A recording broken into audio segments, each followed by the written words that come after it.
Welcome back, everyone, to Red Spotlight. I'm your host, Alexis Soto, joined by David Francisco and Alexis Moreno. This is the show that brings you everything coming out of the world of movies and more. And we're back after a week off for Thanksgiving break. And even though we didn't necessarily have a show that week, that didn't stop the world from providing a lot of really interesting stories to talk about, obviously, today. So, on this show, we've actually got a bunch of reviews in the form of The Crown. Alexis and I saw the first 4 episodes, part 1 of season 6, and I'm going to discuss all of that and more here, alongside reviews for Napoleon, the latest from Ridley Scott and Joaquin Phoenix. David also watched he seemingly was the only person in the country to watch the latest Disney animated feature film, Wish. And then I also had the pleasure of watching Saltburn, the latest from Emerald Fennell, Barry Keoghan, and Jacob Elordi, and more on that in a bit. And then as far as news stories are concerned, well, you take your pick. Dave Filoni got a promotion. Melissa Barrera got fired. Evidently, Bibi Netanyahu in Israel have a stranglehold over old Hollywood, and there's a bit of a uncomfortable discussion about that coming, so strap yourselves in, guys. It's gonna be one of those episodes. Superman Legacy casts some exciting people onto their film. Latest awards season news, like the Globes and Jimmy Kimmel. I'll let you know what they have in common, and then also the Marvels and Wish and Hunger Games predictably not doing as well, and of course the world blaming women for whatever reason as the cause for why those properties are all failing. And I wonder who called that would be the takeaway from some people. Anyway, that's our show today, guys, on Red Spotlight number 464. Before we get to that unpleasantness, I do want to say that I have the pleasure of being the Alexis this time that can say that they've been to Disney. Because usually the one that can say that is the other one. And I believe you just went there for the latest Halloween thing, right? Yeah. Is it still called Boo Bash? No. Okay. I still think of Boo Bash. It was never called Boo Bash. It wasn't. Then it wasn't. No. Maybe it was the Magic Kingdom one. Anywho, I was just there. It was actually really lovely, and surprising at the same time. There were no people. I was literally about to ask you, how were the crowds? Because you went on Thanksgiving weekend. There were people. It was busy. But I have to tell you, even more so than the last few times I've been, this is honestly, when I went, it was kind of like that too. Because I feel like we've both been to where we know like it's a busy day, and then I kind of just was like, well, it's a Friday, so maybe, and then like people were doing the Halloween party, so I kind of like was thinking it could have been that, but at the same time, like, it's strange. It's strange because we're so used to there being no downtime anymore for the parks, because in the 2010s, especially in the latter half, things had progressed to the point where there was no down season, there was no downtime. Anywhere you went, it would be a crazy packed, crowded day, no matter when, and even when we went, it was crowded. It wasn't uncomfortable because we've been in situations where it's been far worse, but it was very busy, But I have to say, this is like one of the best times in years where there was walkway. And I didn't go to DC. I was just there one day for Disneyland, and there was walkway. I was able to walk and, move around and not hit somebody next to me. And the lines were amazing. But in all honesty, because we get that Genie Plus thing, there really aren't many lines. especially that really does like cut down the size of how much you have to wait for it and everything. The point there being, for a lot of those lines, really wasn't necessary because the people just didn't really come. And there are a couple of factors to think about. Well, I went on the Saturday after Thanksgiving and the Saturday after Black Friday. And maybe you could think, well, Thanksgiving is a like a travel friendly holiday. People are going up and down the country. People are, either driving back or flying back. And then of course there are the Black Friday deals and everything. So it's you can never really be too sure about it. But you have to wonder though because we have been we did see a few months ago that Magic Kingdom or the Disney World numbers had softened dramatically this last year. And you got to wonder if we've reached a point where Disney was able to finally price out a lot of people. Yeah. Yes, I've had so many friends that have been wanting to go, and they're just like, one day, one park, almost $200? Please. That's insane. Just to get in. And I mean, it sucks. Like, I understand that, obviously, like, prices go up and stuff, but, like, this is insane. And it's not just, how you said, just to get in. Now you have to buy the Genie Plus. You don't have to, but, you never know. The food, everything in there, especially like if you're going and it's like you don't go often. Like for me, if before, like I wouldn't buy food. I would just wait until like the end of the day. The things I would buy would maybe like water or something. But like for people that don't go often, like they want to be able to get these things, and it's like it's kind of hard to do that now. Especially because one of the things that I wasn't even aware of, and I noticed because I was monitoring it throughout the day on the app and everything, certain attractions, for seemingly no other reason, shut down their standby line and only made the ride available for people who purchased the Genie Plus thing. Not that they would do it for the whole day, but at certain parts of the day, you just like, nope, you can't walk up here. Either if you want to come on here, you should have booked a fast pass or come back later. Maybe we'll be open for you. Yeah. I mean, that's the most blatant they've been. I mean, in real time when you're at the park anyway, of just like grabbing that money out of you. Yeah. So I don't know, but like again, like there's just yet another corner of Disney that is going down. It's going down, and it literally, really is. Yeah, and not. It sucks because I mean I think that the quality of the parks is going down a little bit. Like we've talked about it before. But this is, I think, strictly because of the pricing and how expensive it is now. That people are just like, and I mean, you could say that about anything at the moment. Like the movies, people are not going because it's too expensive.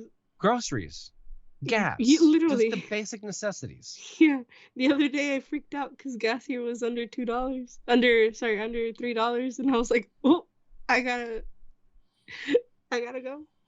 You gotta go get that while you can.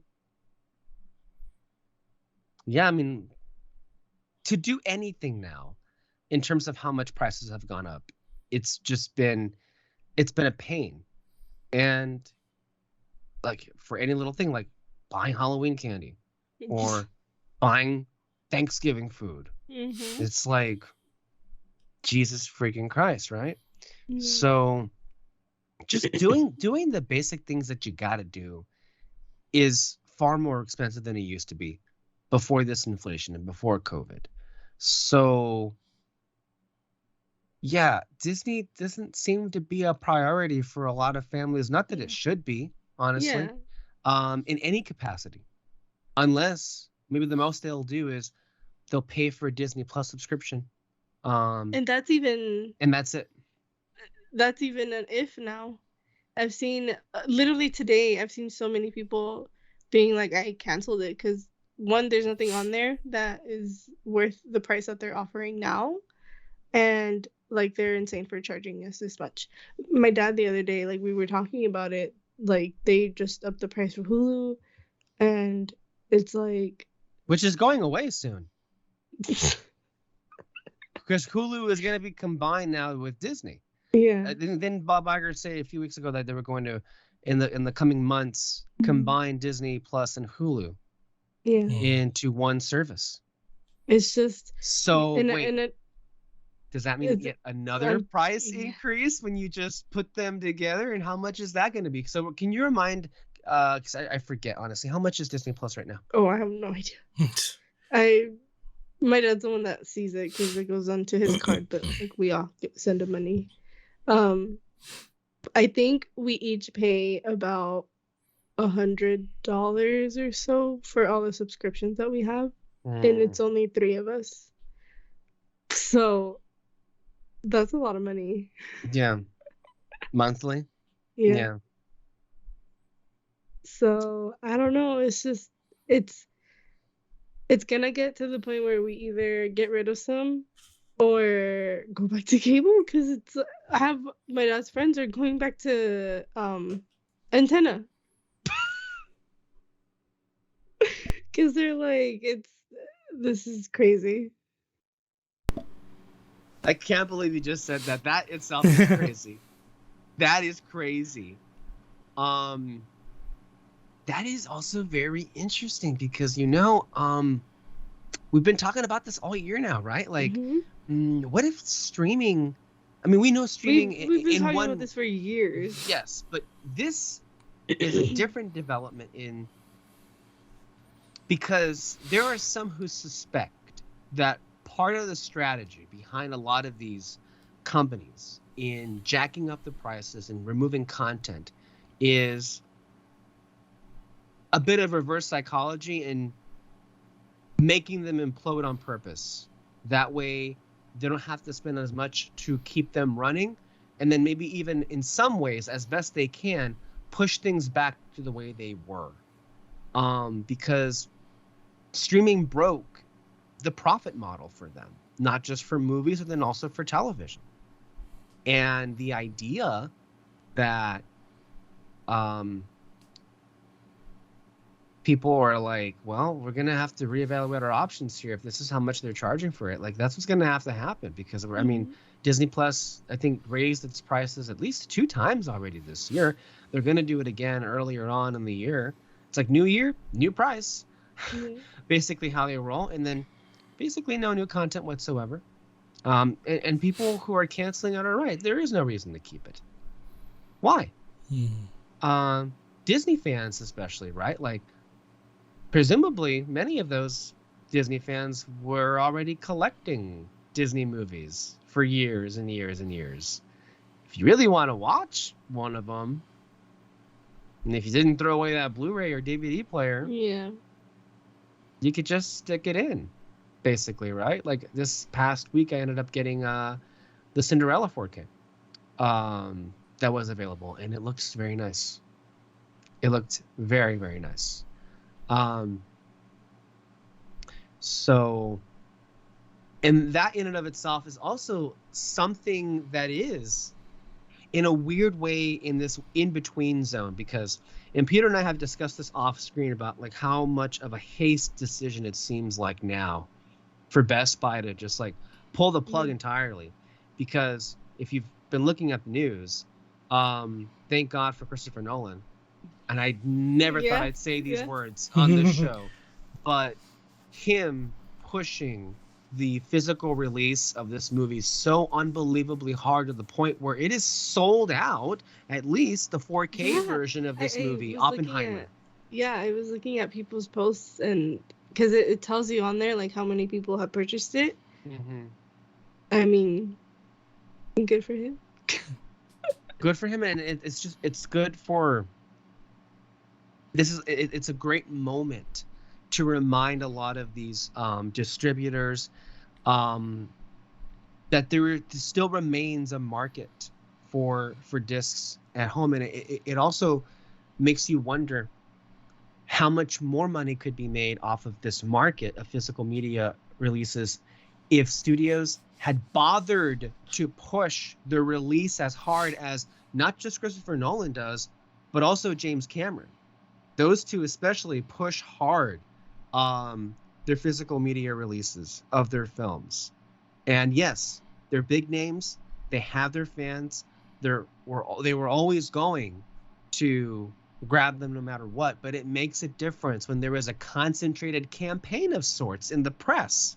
Nolan didn't have to, shout out physical media, but he chose to do it because he has said and continues to say that that is his preferred way, and he's correct on a technical standpoint. It is the best way to watch his and any movie in comparison to streaming. So, it just makes you hopeful that what happened here with Oppenheimer is going to turn some heads and make people rethink how they roll out their discs at home and how they treat it.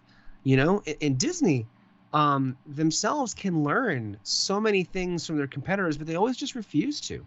Like just this week, there was a Ridley Scott film that came out in theaters, and it made in one weekend 3 times as much money as the last Ridley Scott film distributed by Disney. Not the last one. The last one was House of Gucci, and that was not Disney, but the last one was the last. So many lasts. The Last Duel, because Last Duel and House of Gucci both came out in 2021. And the Last Duel was through Searchlight Pictures. And nobody saw that one. No one saw it. Nobody saw that one. No one saw that movie. The only people who saw it were going to be on HBO Max the weekend that it debuted. Back when HBO Max existed, right? That's so funny. We're so old. So yeah, that made no money whatsoever. But Disney just does it to themselves. They don't push it, which is always the fear. Because they think that it's disposable. They got too comfortable. Well, yeah, that's true. But also, it's like they really have no business being the owners of Searchlight Pictures in the first place. They had no business being the owners of Fox in the first place. Again, yet another problem that they created for themselves, because why did Bob Iger pay $72 billion to buy Fox? Why not just go to the other companies, the other studios, and say, hey, Fox is going under. Let's just strip them for parts, and everybody gets what they want from, the garage sale. We want X-Men and Fantastic Four. Maybe a little bit of Avatar. We'll bid for that, but we don't care about anything else, which is how they act at this point. And so you may have also seen in the news that, again, none of these stories happen in a vacuum. Last week, David and I discussed the whole thing with Coyote versus Acme, that it got shelved to save $30 million, and then they were shamed into giving it a chance to be shopped somewhere else. Even a congressman threw a comment out there saying that this required some kind of federal investigation because this is just not, they can't keep doing this. All the while, Disney kind of got away with this because it wasn't in the headlines as much. The new Austin Butler movie, which also had Mike Feist in it, I believe, The Bike Rider, which debuted at one of the recent festivals, Disney was going to distribute them. And there were trailers already being played in theaters. And they just changed their minds and said, you know what, guys? We're not going to release your movie anymore. So you got to go find somebody else to take care of that for you, because we're out of here. They just dumped a whole finished movie like, that's not happening. And the federal government needs to really step in here, because this is getting out of control. because this is not really any better than what David Zaslav was doing. You know, David Zaslav was still worse, but Disney was just like, bye. We don't know her. This is not happening. It's like, it's just a crazy time. And there's so much fluctuation. And again, don't think, for those of you listening or watching, don't think for an instant that all of this is just, all of these stories are isolated and are not somehow correlated. All of this, it comes back to physical media. It comes back to streaming. And again, there are really easy fixes for these things. Push your films in a theatrical window more. Keep them in theaters more. Give them actual marketing campaigns and push physical media releases. You know, don't give in to this mentality that your customers already have, which is, why would I support you in all these other avenues when I already am subscribed to you and I'm going to get these things eventually down the line? I'm more than comfortable waiting. Stop doing that.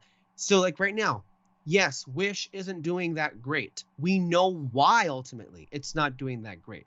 Okay, is it a great film? If you look at the scores, maybe not. It's not a great movie, you know? And the recent Disney films and Pixar films have not necessarily been great. And I say recent as in these last year and a half, 2 years, okay? But even if they were great, I am doubtful if the return would be any different, considering how they've damaged themselves. Disney has damaged their animation brands with making them synonymous with Disney Plus. And even right now, with Wish not doing the best, you have to resist that impulse of dumping this movie on Christmas Day on Disney Plus, because if you do that, you're harming the next animated film and the next one after that, which is why we got in this mess in the first place. And if you don't see that, you're the makers of your own destruction. It's so simple and easy to see what the problems are. And maybe in some ways also easy too, the solutions that could come in and solve them. And yet, this is where we are. But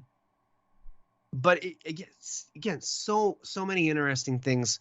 And since we're on this topic of Disney, because, you know, again, 2 of the films that were released just this month that have, you know, been given so many negative headlines for a number of reasons, not the least of which include them underperforming severely from a financial standpoint, happen to be the Marvels and Wish.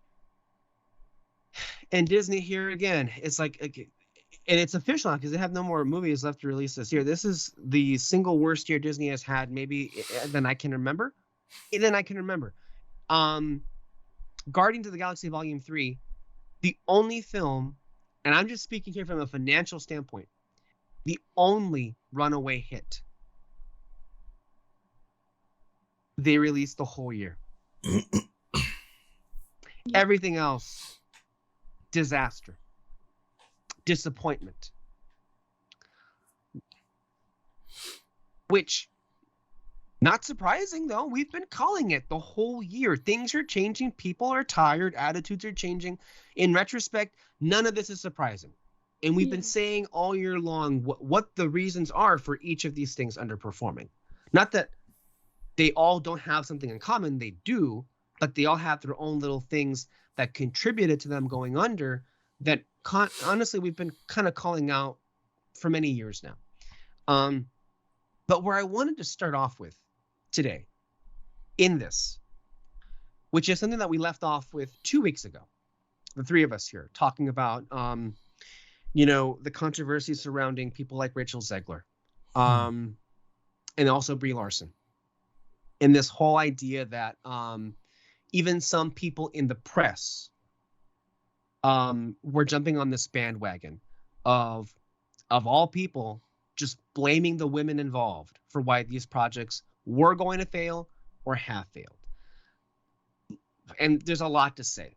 But the unfortunate thing is that we're now in this space where we've had, you know, I don't want to include Wish in this because I think it's stupid to think of Wish as a female-led blockbuster in that it's a new thing which it really isn't. Like Disney princess films have always had female leads since the beginning of time. Mm-hmm.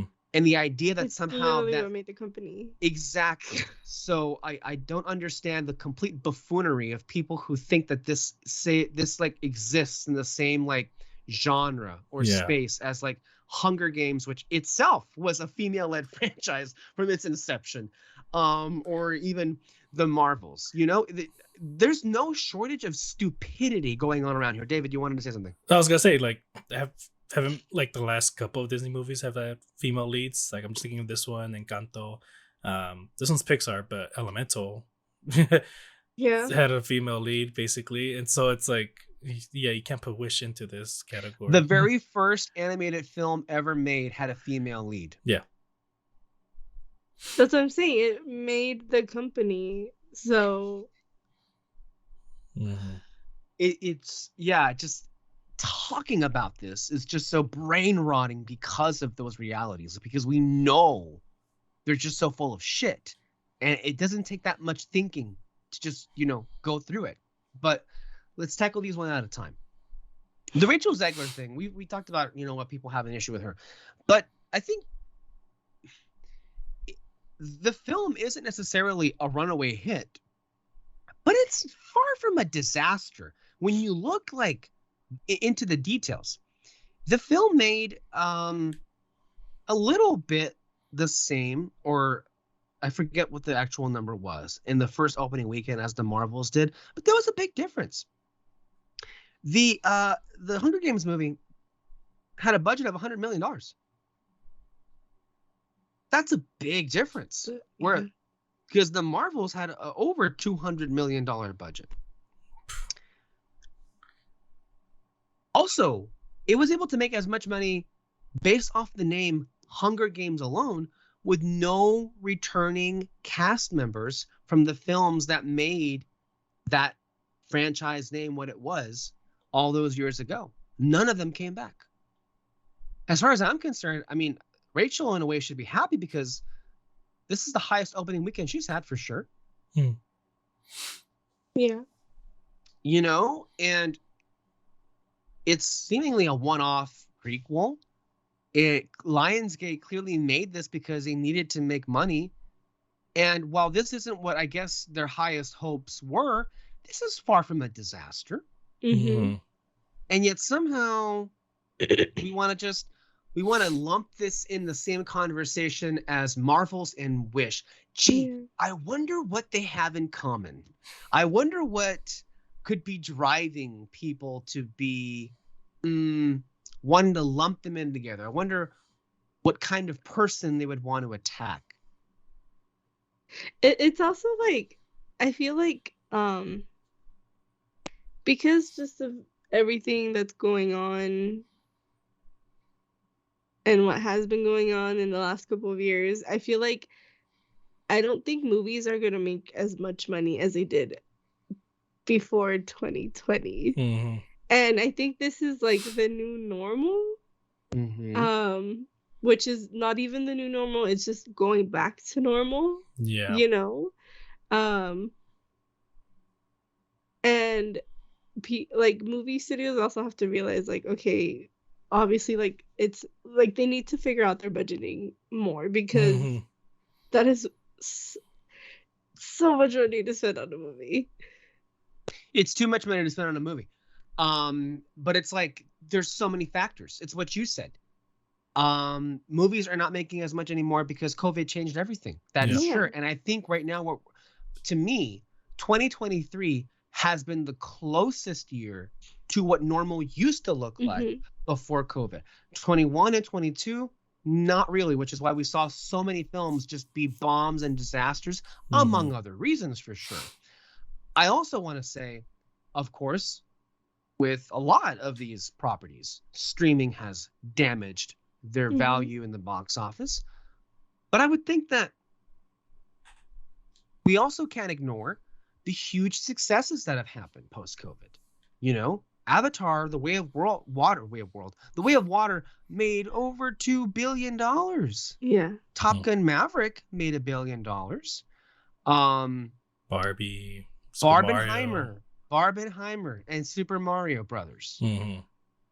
Like there has been, but it's also, I feel like you can't really predict which ones are going to make it and which ones are not anymore, because everything is shifting. Mm-hmm. But there is a shift even in what you said, because I think like there is a difference now in that this year, why are people scrambling? Why are people like, okay, what's going on here? Why aren't, yes, in a way, all movies are not making as much anymore, but I think one of the trends from this year, 23, has been blockbuster franchises are not making as much anymore. They are no longer the cash cows. They are no longer the given easy money that they would make studios as they were before COVID. And I think that's for a number of reasons. Yes, for one, a lot of these franchises they can watch at home, but two, this is important, all of the franchises, all of the sequels that we had, I think all of them, with very few exceptions,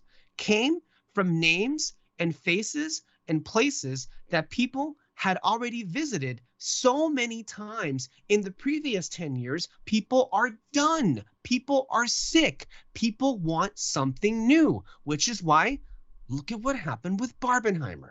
Mm-hmm. I think this is a turning point. This is an inflection point. This is a realignment. This is a changing of the tastes, right? All of the films that came out this year that bombed would have made so much money if it came out the previous decade. A Transformers movie, a Mission Impossible movie, so many. Indiana Jones. Indiana Jones, yes. Yeah. I forgot that even came out this year. Mm-hmm. That wasn't even a joke. I just forgot it even existed. Yeah. But then also, like, now more than ever, like, word of mouth does help the box office.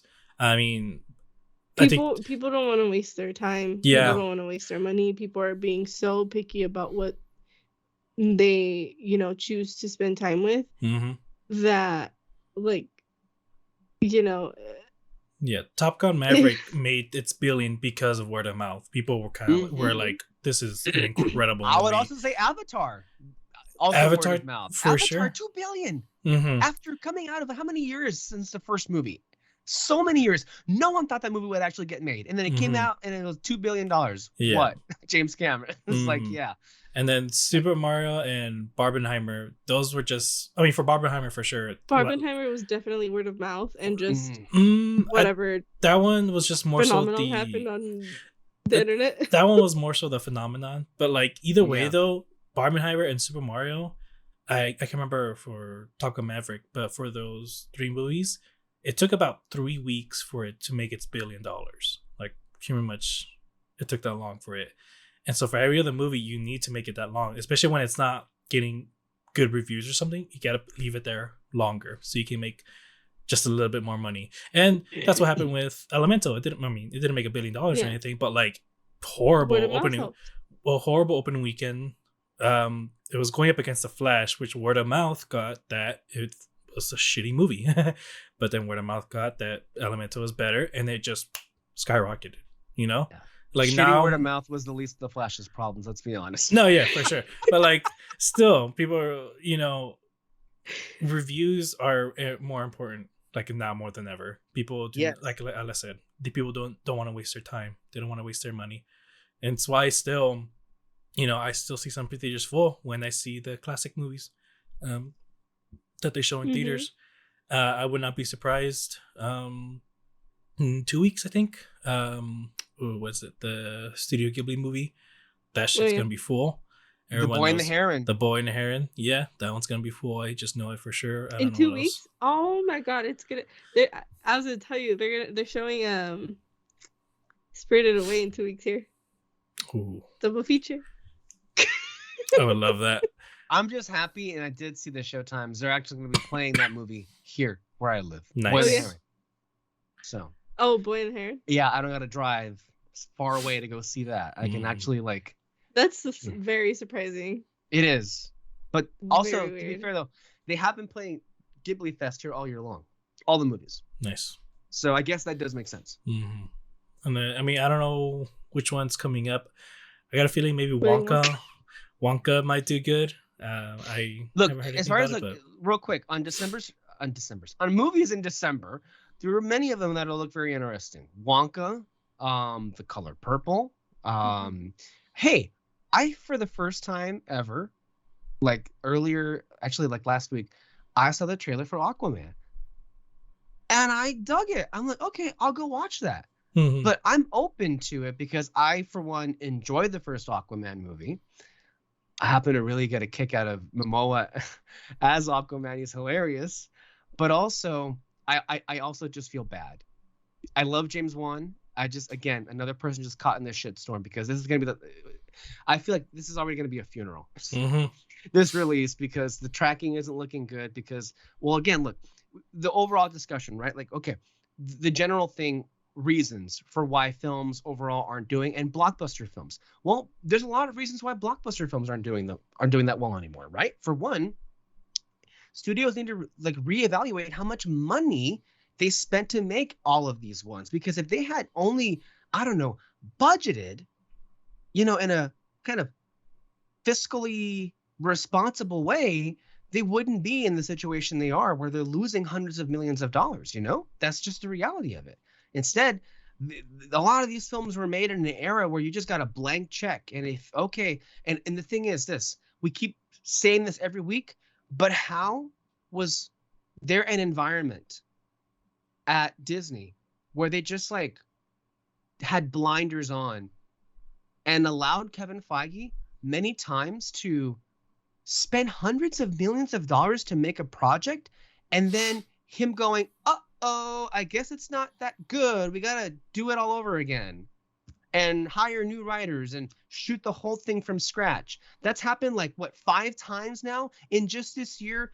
Daredevil, Captain America, Brave New World, whatever it's titled now. How many times have they retitled the damn Agatha show? Oh my God. Like, it's like the Secret Invasion itself took years to come out because of this issue. Like, how many times are you going to, and this, look, him is unique because that's just complete stupidity. How is it that someone is allowed to spend that much money again and again and again and again without any kind of consequences, being thrust down upon you? But don't get it twisted, though.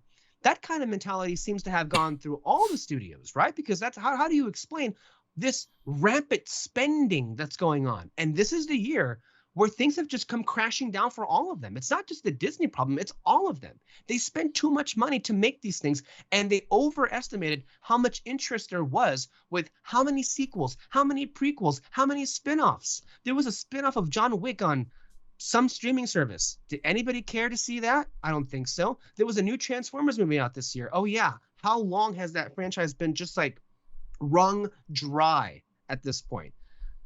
We had a Hunger Games prequel about the bad guy from the Hunger Games.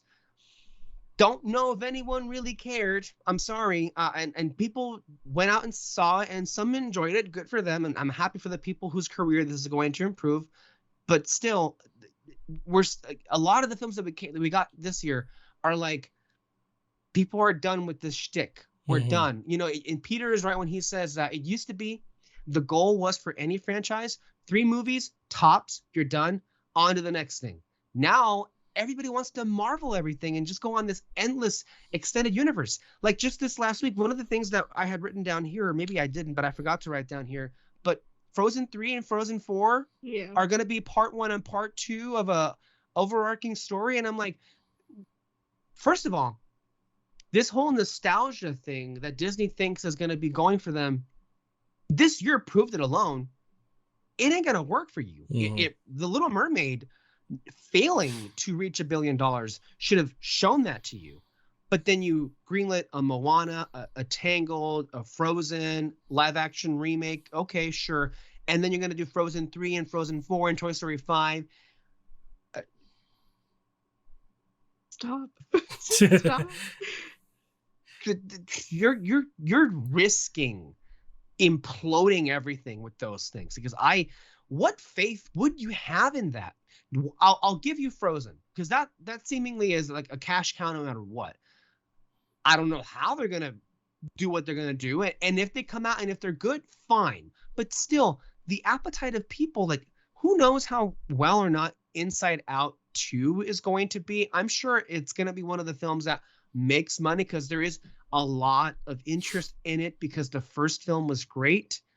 But okay, maybe it'll be one successful thing, but what else that comes out after? Why was Elio pushed a whole year back? Are there problems with that movie too? There's just so much happening, and it's just like they are causing so many of their own problems, and I truly hope that some people involved are like having some kind of a reality check, because this whole year has been a reality check for them. It should be anyway.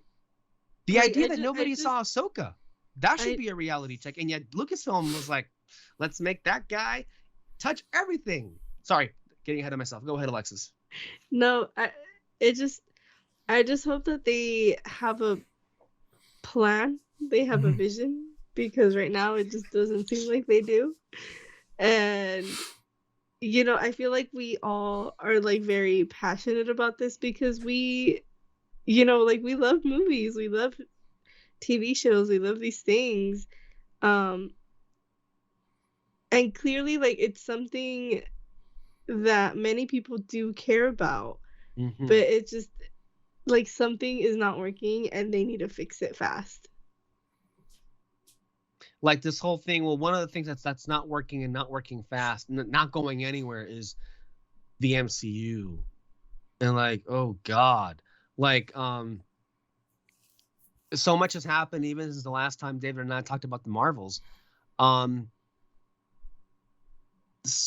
you know what? Oh, God, I feel like it's gotten away from me, because the whole thing I even began with was this whole thing of like women being thrown under the bus. Speaking of that, I want to just go ahead and bring this back up here, because this was very important, right? Which it's not enough that everything is like crumbling around you. You can't own up to it. And so you enlist forces to tear down the people that have worked with you in order to deflect the blame off of you. Marvel right now is in a really bad situation.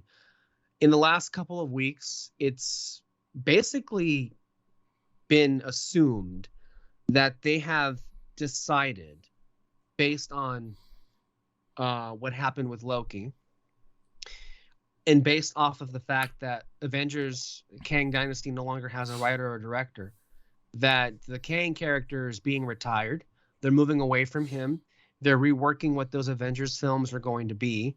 There may be some speculation that it may just be retitled Young Avengers. I don't know.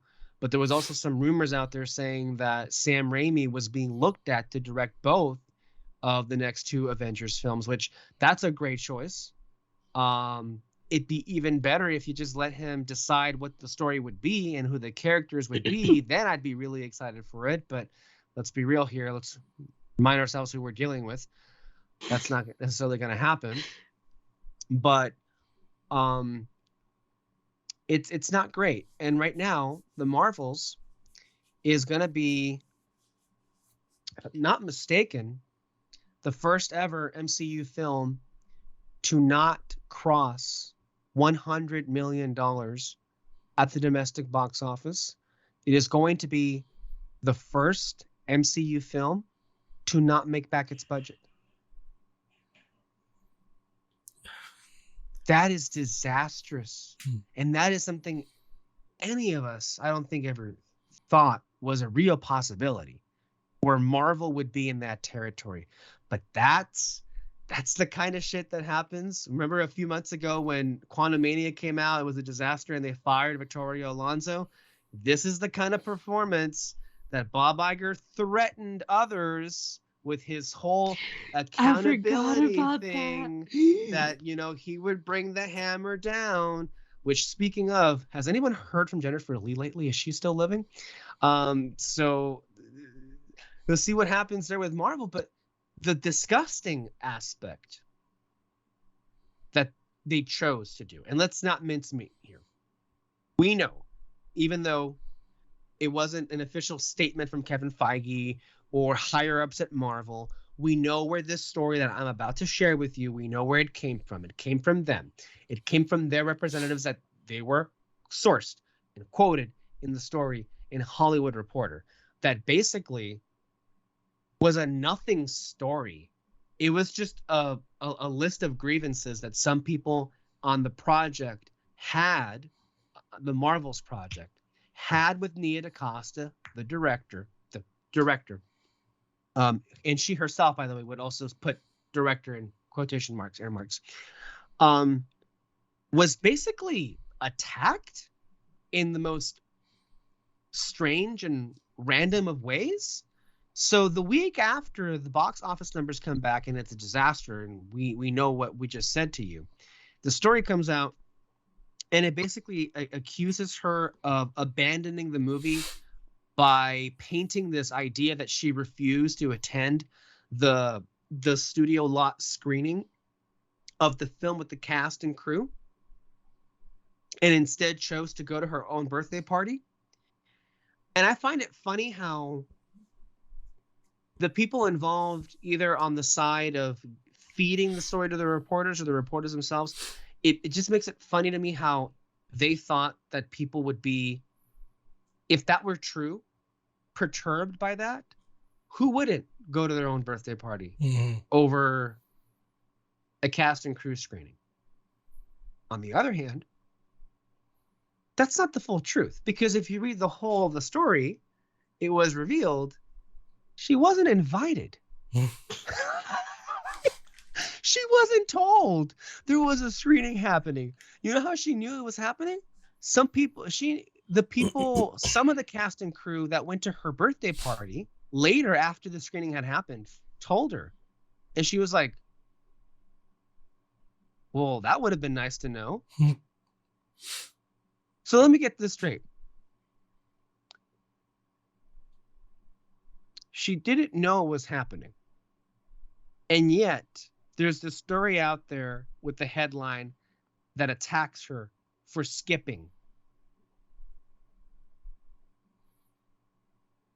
This was the dirtiest thing I've seen anyone do in this space in a long time. And by the way, that's a high standard to reach. But a studio, for them to play, like, there really is no going back after these strikes, because they have shown their true colors. And I think in some ways it's emboldened them, right? Because here they are going, I've never seen Marvel in particular go after any one of their people, much less a director.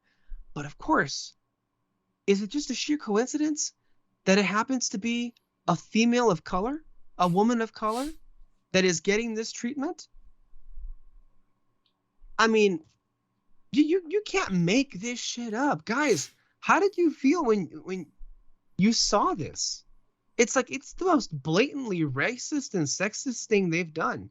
And they're just like, and the thing is, and I shared a lot of those comments with you, you could see that people weren't buying it. Like, there was such a bullshit, nothing story. This was just a hit piece. And the substance there just didn't hold up. There was no substance there. Your reactions?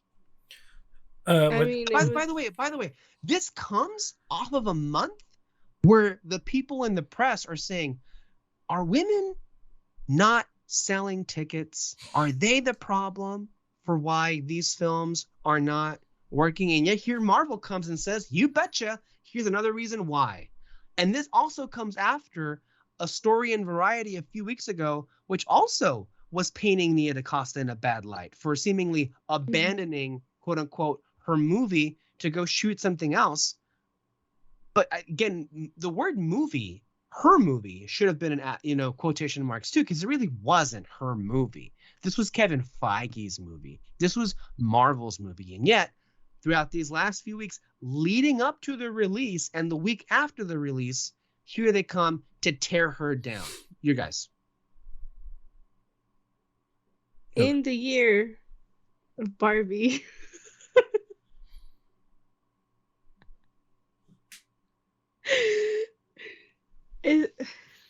I feel just so bad for her, and like I'm glad that people were like not buying it, because Like that's like it's fucked up. And I hope that whatever project she was working on succeeds in the best way. Cause yeah, it's.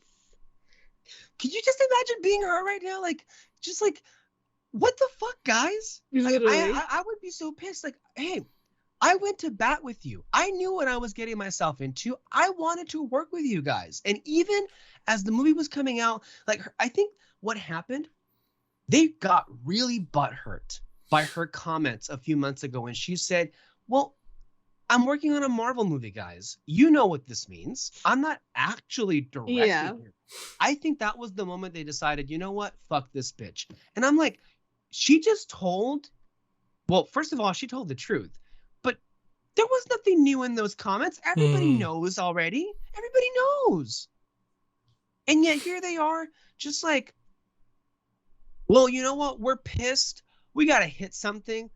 Let's just hit the black chick, right? That's just easy punching bag. Let's just go ahead and throw it at her and throw her under the bus. With the all-female lead movie.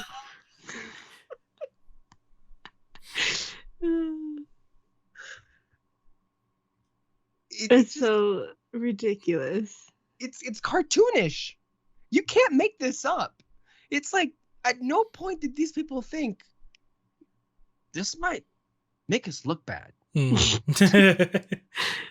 little bit, you know? Yeah, like, especially when they don't fact check shit. You like it's just I was really angry when I saw it, and I was like, this is the most disgusting shit they've pulled. Yeah. It's so bad. It really is. And it's just like, you know, Bob Iger talks of accountability. You know, Jennifer Lee, maybe she needs to be talked to. Sure, that's fair. But I think Kevin Feige needs to have a knock coming on his door pretty soon. And I'm not saying to dismiss him. I'm just saying, get your shit together. Literally, get your shit together. Because this is bad. Like, this is really, really bad. And I mean, it basically just says, like, I know we already spent like a lot of shows talking about this, but I think, like, again, people should let us remind you. The reason the Marvels did poorly has nothing to do with Brie Larson, Teyonah Parris, or Iman Vellani. They are not the reason the film failed. In fact, one of the few reasons that movie is anything near watchable is because those three did a damn good job at what they were given. And if they were given really good material to work with, it would have been a really good movie. You know, that's where it really stings here too, because even though I mean, I heard your guys' review, and I've heard other people's review that, like, there is something there that could have been great, which you can say about the rest of the movies in the last couple of years, but that this one was like, they had something, but it just, they kept getting in the way of themselves. Yeah, I'm convinced Marvel just they greenlit this without really having any idea or story in mind. They shot it without a script, and then they kept trying to make it work through the reshoots and the editing, and they just couldn't find it, and they just gave up and released it. Which maybe is the reason why this is somewhat watchable, in that there are some moments of, you know, goodness in it, because it just by pure accident, and it rests entirely on the performances alone that it works. On any level at all. But, you know, again, Teyonah Parris and Brie Larson, the material that they're given is awful. And yet somehow I walked away acknowledging the material they were given is awful. But I liked them individually. I liked their individual performances. You know, Brie Larson still, they keep bungling her character. I don't know what she is. I don't know what she stands for, but you know what? She's got screen presence. I liked her in this movie. Brie Larson. Yes. So it's like the idea that people are walking away thinking they were the problem, they are what fucked this up. No, it is the men that did it. Why? Because the who was in charge here ultimately? Kevin Feige. Is he not the person who all of you want to say was single-handedly responsible for the success of the MCU for those previous 10 years? But now, when everything's crumbling and crashing down around him, you're looking anywhere else, but you won't see what's directly in front of you. What's the one constant in all of these projects that's connecting all of them? Because they're not trying to connect these things anymore. But the one thing that they all have in common is him. But you don't want to blame him. And yet, how quick were all of you to blame Kathleen Kennedy for any minor inconvenience feeling you got for watching any Star Wars film, which, by the way, if I'm not mistaken, 4 of which crossed $1 billion.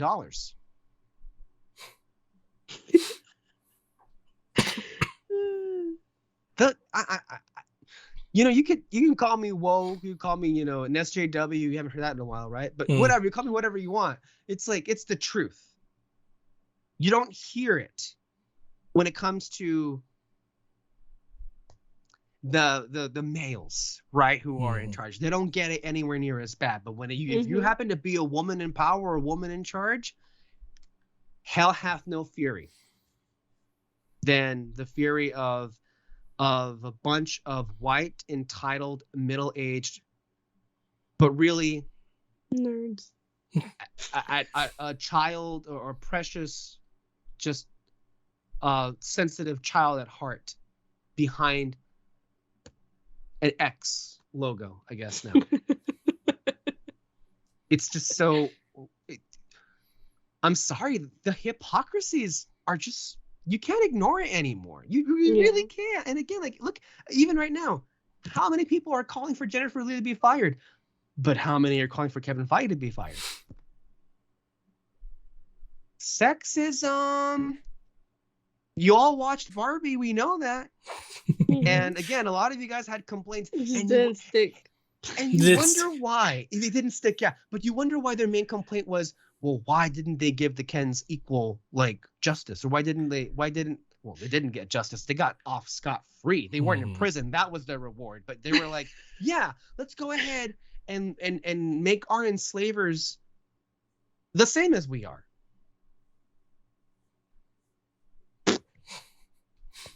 At some point, you think to yourself, are we in a broken society? Are we, about to collapse completely? Is there a civil war coming? Can the aliens just come down and wipe us all out? What is the point at this point? We can't function on this level. I mean, you tell me, guys, don't you feel like your brains just rotted even further in these last few minutes just discussing these absurdities? Anything else to say on this?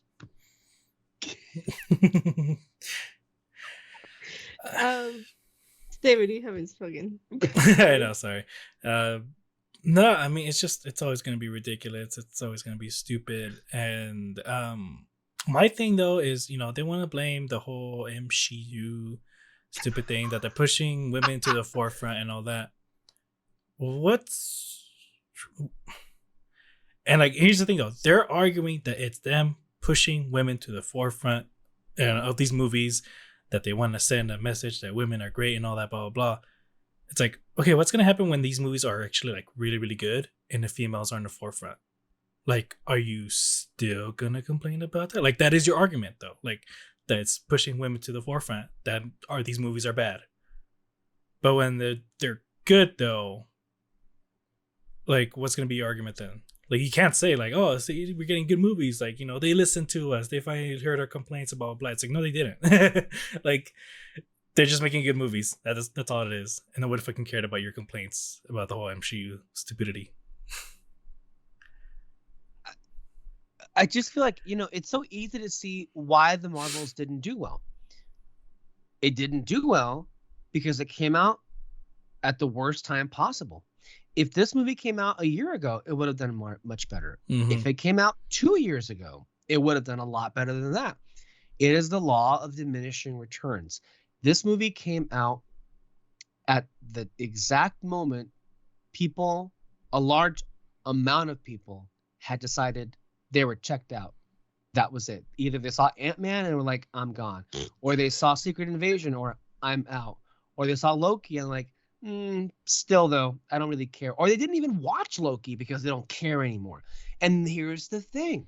This was always going to be the drawback. This was the double-edged sword when you are on the mantra of it's all connected, right? Which is why, David, you criticized them a few weeks ago when they announced their Marvel Spotlight banner for Echo or something like that. Because once you say that something is not important, well, it gives people an excuse to not see it. But, regardless of that even existing, if most of your projects start becoming of inferior quality, it doesn't matter if some are of really good quality. People are going to say, well, it's Marvel. The last couple of things have not been good. I'm not even going to bother. Why would I? And these numbers are even worse than just that mentality would suggest, And they're lucky in this way. They're lucky. The only movie they have coming out next year is guaranteed of a success. It's guaranteed not because of their work, not because of their name. It's a guaranteed success because the Deadpool character has been proven to be very successful. Look at the previous 2 Deadpool films.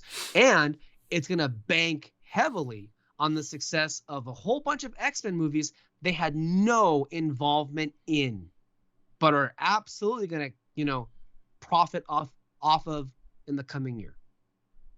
Yep. That's the only reason that is a surefire success. Now, if it comes out and nobody cares, oh my god. Yeah. That is devastating. I highly doubt that that's gonna happen, but it would be a big surprise.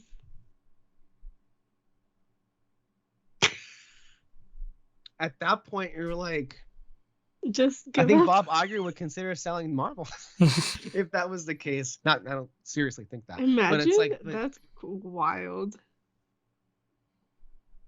But hey, if he needs to make some money, how much who knows, right? Because Marvel is not what it was worth even a year ago at this point. Yeah. So and of course they've already banked so much on that in their themed lands. So that's not necessarily, they haven't really. You go there and it's a hallway. A locker. An outside locker. It's a lock. Yeah, basically.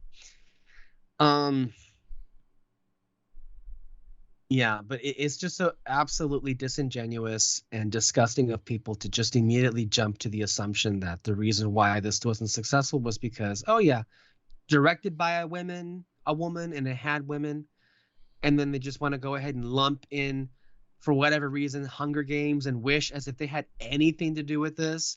At that point, either you have an agenda here, or you're easily swayed by popular opinion, or you're just stupid. Because there's no reason to think that, because there are people out there who are like, they're not acting in bad faith, but they're like buying into this mentality that, all of these blockbusters, I don't know why you would consider Wish a blockbuster. It's an animated film, but whatever. But they all featured POC leads, and they all had some kind of quote-unquote activist politics. How many times do we have to say that movies have always been political? And if something has changed in the last few years, it's, 2 things. The loudest voices in the rooms are the conservatives, who are against any kind of change. And they seemingly have become emboldened into saying that they don't want to have politics in any film that is against what they believe in, because that is the goal of their ideology, is to not have any kind of new ideas be introduced anywhere, right? And then, of course, because they're the loudest voices and they say it again and again and again and again, there are enough well-meaning people out there who live online mostly who fall prey to that mentality and think, oh, that must be the reason why. Because you know what? Ahsoka wasn't very good too, and that had female leads, right? So that's how that's connected, and that's the Disney agenda, and that's why, okay, I see now. That's why it's bad. It's because they're too activists. They're trying to push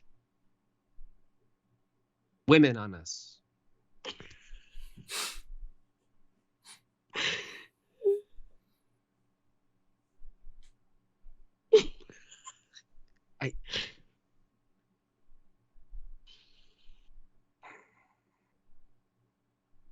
So this was a very this is exactly the scenario I did not want to be in at the end of this month, but it's exactly what we thought was going to happen at the beginning of the month where we're in. Mm-hmm. Of course, people just can't help themselves, right? And if that continued. What happened? Continued. Continued. Right? You saw where I was going. Jesus Christ. And if that wasn't bad enough, if November wasn't a bad enough month for women, we got more for you. Hilariously enough, and maybe I shouldn't even say hilariously, it's just interestingly enough, the only people in the last few weeks that have been fired for the reason that I'm about to reveal have been women. Because I also saw in the news that Susan Sarandon was dropped by her agency, of all people, because she was... Please. Also, while I was watching Friends, and it was her episode... You gotta stop watching Friends. Oh my God. I know. I need to stop doing things. Also, Tom Cruise's, or a friend of, or Tom Cruise's, who happened to be an agent, was also asked to leave because of similar comments that she made, and he having to tweet support for her. And it's like, it's just women that are being fired, right? What's going on here?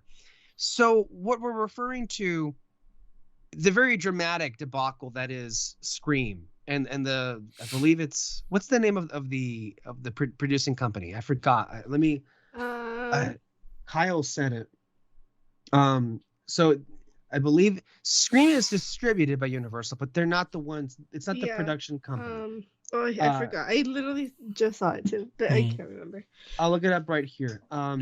So the upcoming Scream 7 was supposed to feature, if I'm not mistaken, the returning characters played by Jenna Ortega and by Melissa Barrera, and that they were supposed to be the leads, that the story was going to focus on them.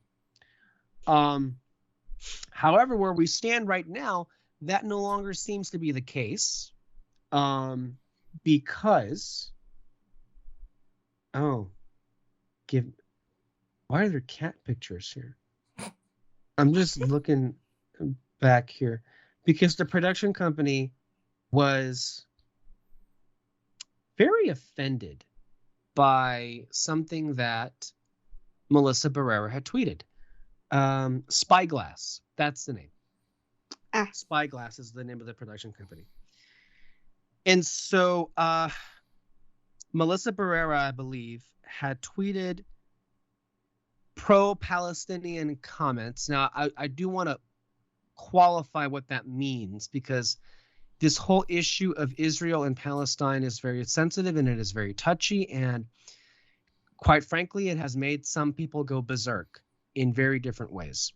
And it's not necessarily a subject area any of us really are eager to dive into because of how divisive it is. But I think should go without saying that in any kind of struggle and in any kind of war, there will be innocent lives that will be lost on both sides. To be clear, this is not a both sides thing. So get out of here with that. What I'm saying is there is a devastating loss of human life for reasons that, quite frankly, are enraging. You know? And this is where it gets very dicey because we're getting into like it's far more complicated. Yes. It involves religion and all that stuff. Like it literally gives me anxiety because there's so much that goes into it. And frankly, like for me, after everything that happened in 2020, I have calmed down at looking at every event in the world because it's too much, you know? So that's where I am. Yeah. Basically, I'm the same way as well. And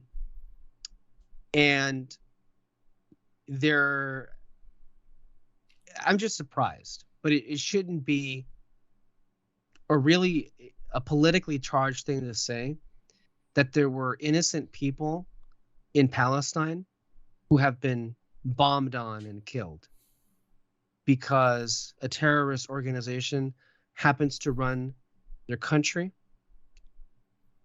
Needless to say, any country that's attacked in the way that Israel was is going to respond in some rather aggressive manner, in some ways justifiably.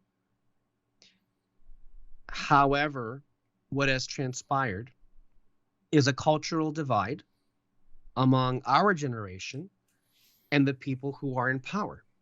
The people who are in power right now and the establishment and all establishments are beholden to Bibi Netanyahu.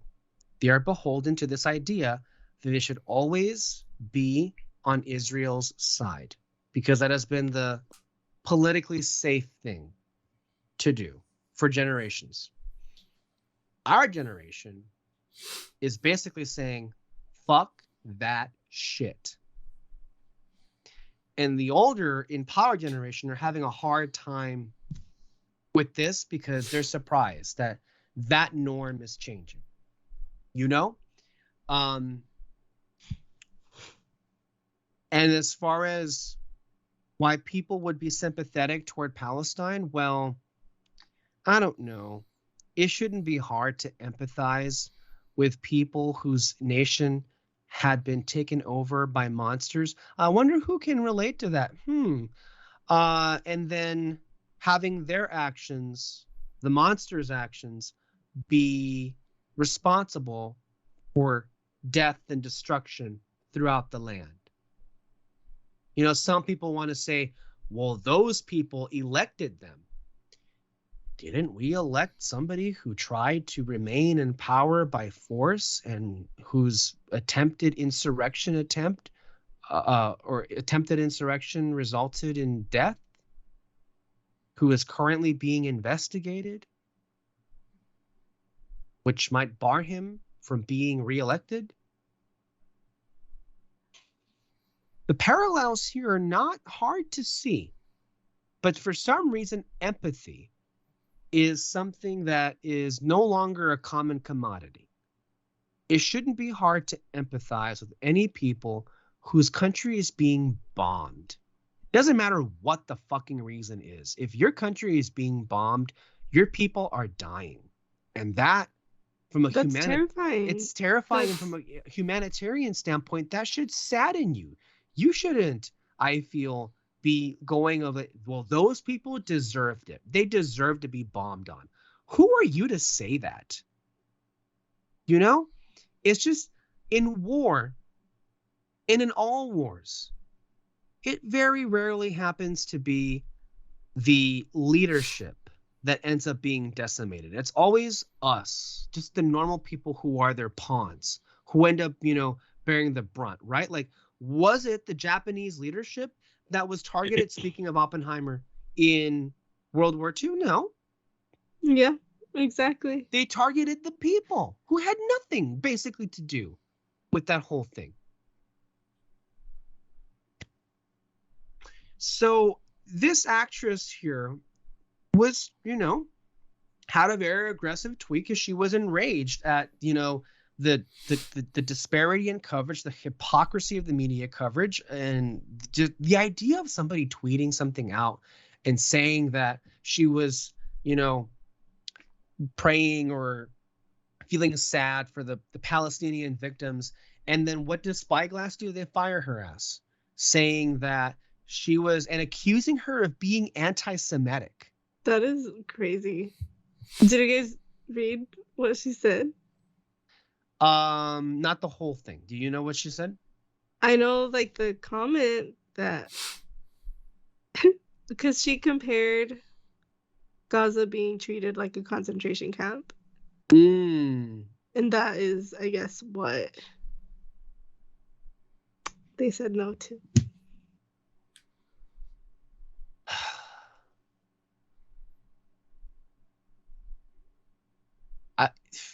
It's just an inexcusable and indefensible action on the part of Spyglass. And it really kind of is a miscalculation on their part, because as has already been seen, this did not go over well. Nope. And this did not go over well with people who were primarily responsible for the Scream films being successful as they have been. Exactly. That is wild. You're burning your own customers. This is what it feels like. And then, this had its own weirdness to it too. Not 24 hours after that, Jenna Ortega drops out of the movie. Supposedly due to scheduling conflicts. But nobody believes that. Nobody believes that.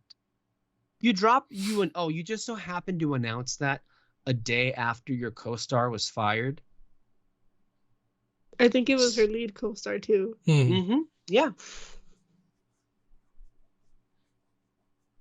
So I'm of the mind Jenna Ortega was like, fuck you, I'm out of here. And good for her. She doesn't need them. She doesn't need them. Yeah, she's doing fine on her own. She does not need Scream. If anything, Scream needed her. Yeah, that's the really dumb thing here. I think I just love seeing the tweets. People are just like, okay, don't make the movie anymore. Like, he just lost both of them. Don't make the movie anymore. They don't. But you know what Spyglass did in response to that? Those sons of bitches. What was released? Brought back the old characters. Well, they didn't bring them back. What happened was there was this wish list that was, like, I guess, leaked of people who they were thinking of replacing Jenna Ortega and Melissa Barrera. And one of the people was Neve Campbell, which was so ironic because, Neve Campbell, who has been with this franchise for a long time, she did not get to be in Scream 6 because Spyglass didn't want to pay her the raise that she was asking for. So they were like, bye. And now they have the gall to put on their wish list the very woman who they were, like, indifferent towards her coming back or not, because they had deemed her not worthy of a pay raise. And so who do they come crawling back to? They're fucked. Mm-hmm. And again, this was so needless. This was so unnecessary. It really was. But they, in the span of 48 hours, torpedoed the entire franchise of Scream. Most of their audience were people who were young enough, and if you're younger, based on the demographics, you are going to be more sympathetic to what, the suffering happening in Palestine versus the suffering that was had in Israel. Yeah. They really Fucked up. Bad. It's just so funny. Like it's so funny that I mean even like the other topics that we've been talking about, like people see right through like their bullshit, and it's so funny. They really do. Yeah. They really, really do. So good luck, Spyglass. I'm sorry. Was it Universal or Paramount that distributed? I forget. I think it was Universal. I think it's Universal. I don't know. Oh well, but I'm sorry for them, whoever it is, because they just lost a franchise. Yeah. At least a reliable one anyway. Yeah. That ain't happening. Because like, what else do they do? This is literally the only thing. But this was just the cherry on top. Like, what a year, guys, it's been for this industry. Like, one would think the strikes would have been like the height of the drama. For real, this man, we still got a whole month left. What else could happen? Oh my god, it's crazy. It's so crazy. So I think that's it as far as the women. It's not been a good month for women. But there's still more news to get through that was announced. So Lucasfilm had something of a shakeup, although some are saying not really. Dave Filoni has been promoted to what is being called the Chief Creative Officer at Lucasfilm for Star Wars. Kevin Feige is also given the title Chief Creative Officer, except he's actually in charge. Dave Filoni's not in charge of anything. Mm-hmm. Like, if you read the, I guess, announcement to the Hollywood Reporter, he literally said himself, Filoni, I'm not here to tell people what to do. So the extent of him being Chief Creative Officer is he'll be sitting in the development of projects. Okay. Working alongside people like Carrie Beck and Kathleen Kennedy. Okay. I feel like this is the equivalent of that moment in Revenge of the Sith, right? Where Mace Windu says to Anakin, you are on this council, but we do not give you the rank of master. Exactly. Perfect. Yep. I feel like he's going to hate it.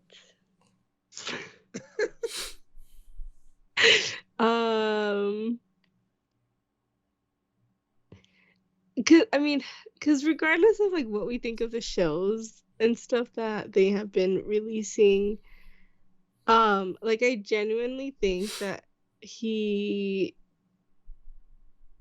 that scared me. I'm hearing things in my earphone and it freaked me out. Oh my god.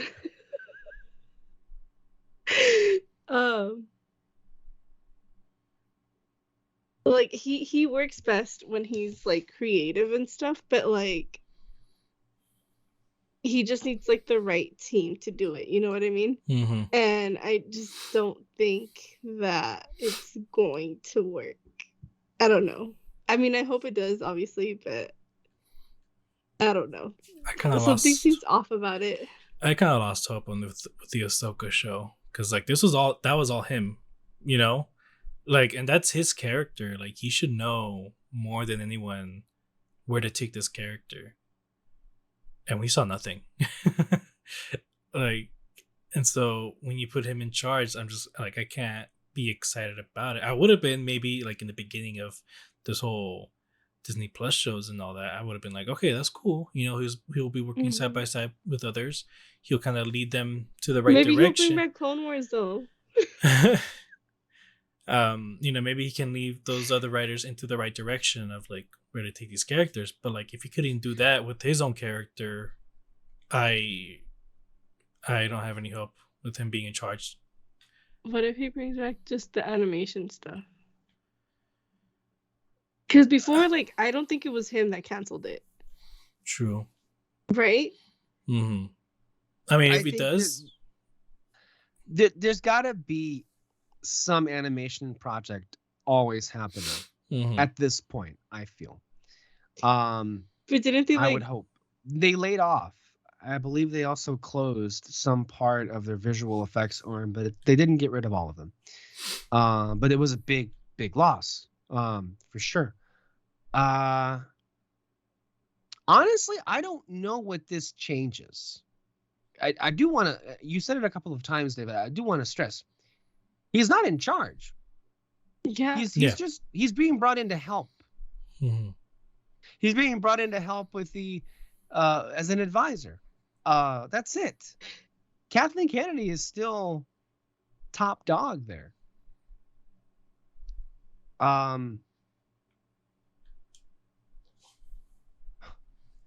It'll be interesting to see what happens. Yeah. If anything, though, I would probably prefer him to be in an advisory role than to see him do another live action show. Mm-hmm. You know, or maybe work on another animated show. Maybe do that. But if this helps keep him away from doing live action stuff, maybe this is a good thing. That's sad that's where we're at. This also, though, result in an Ahsoka season 2. Which, God, can we even take another season of Ahsoka? We're not going to do reactions to that one. Were you just saying it? That's not happening. Yeah. No, I can't. Mm-mm. My heart can't take it. Yeah. So there's that, guys. Other news that happened. Superman Legacy casting is heating up. It's exciting. I gotta say, of the three of us I'm the least like associated with like Superman stuff. Like, I like the character fine.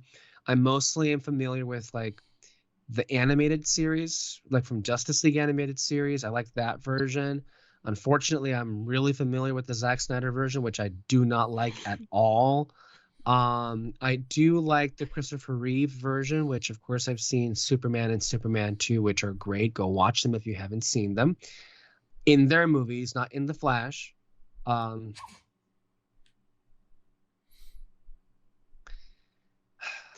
Yeah. Yeah. I haven't seen Smallville. I haven't seen Superman and Lois, but I know you two have seen them and liked them a lot.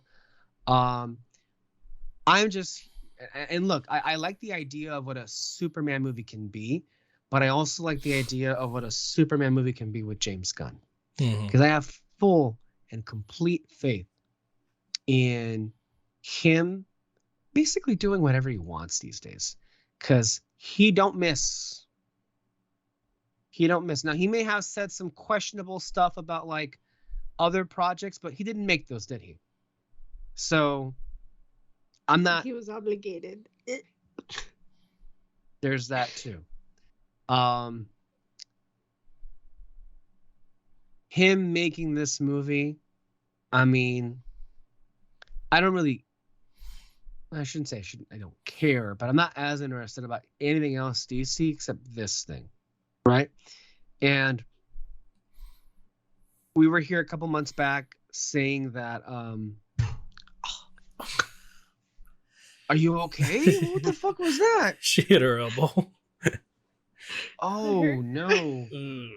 That sounded awful. I'm fine. That was really loud, wasn't it? It was.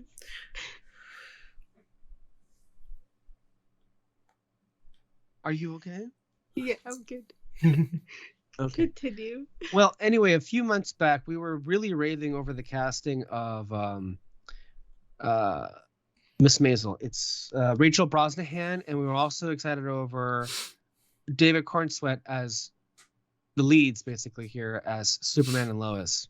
Perfect casting, and it continues to be that, because this last week we had 3 major castings, but 2 of them happen to be big characters in Superman. You've got Jimmy Olsen, which, yes, we needed that character back, and then also Lex Luthor.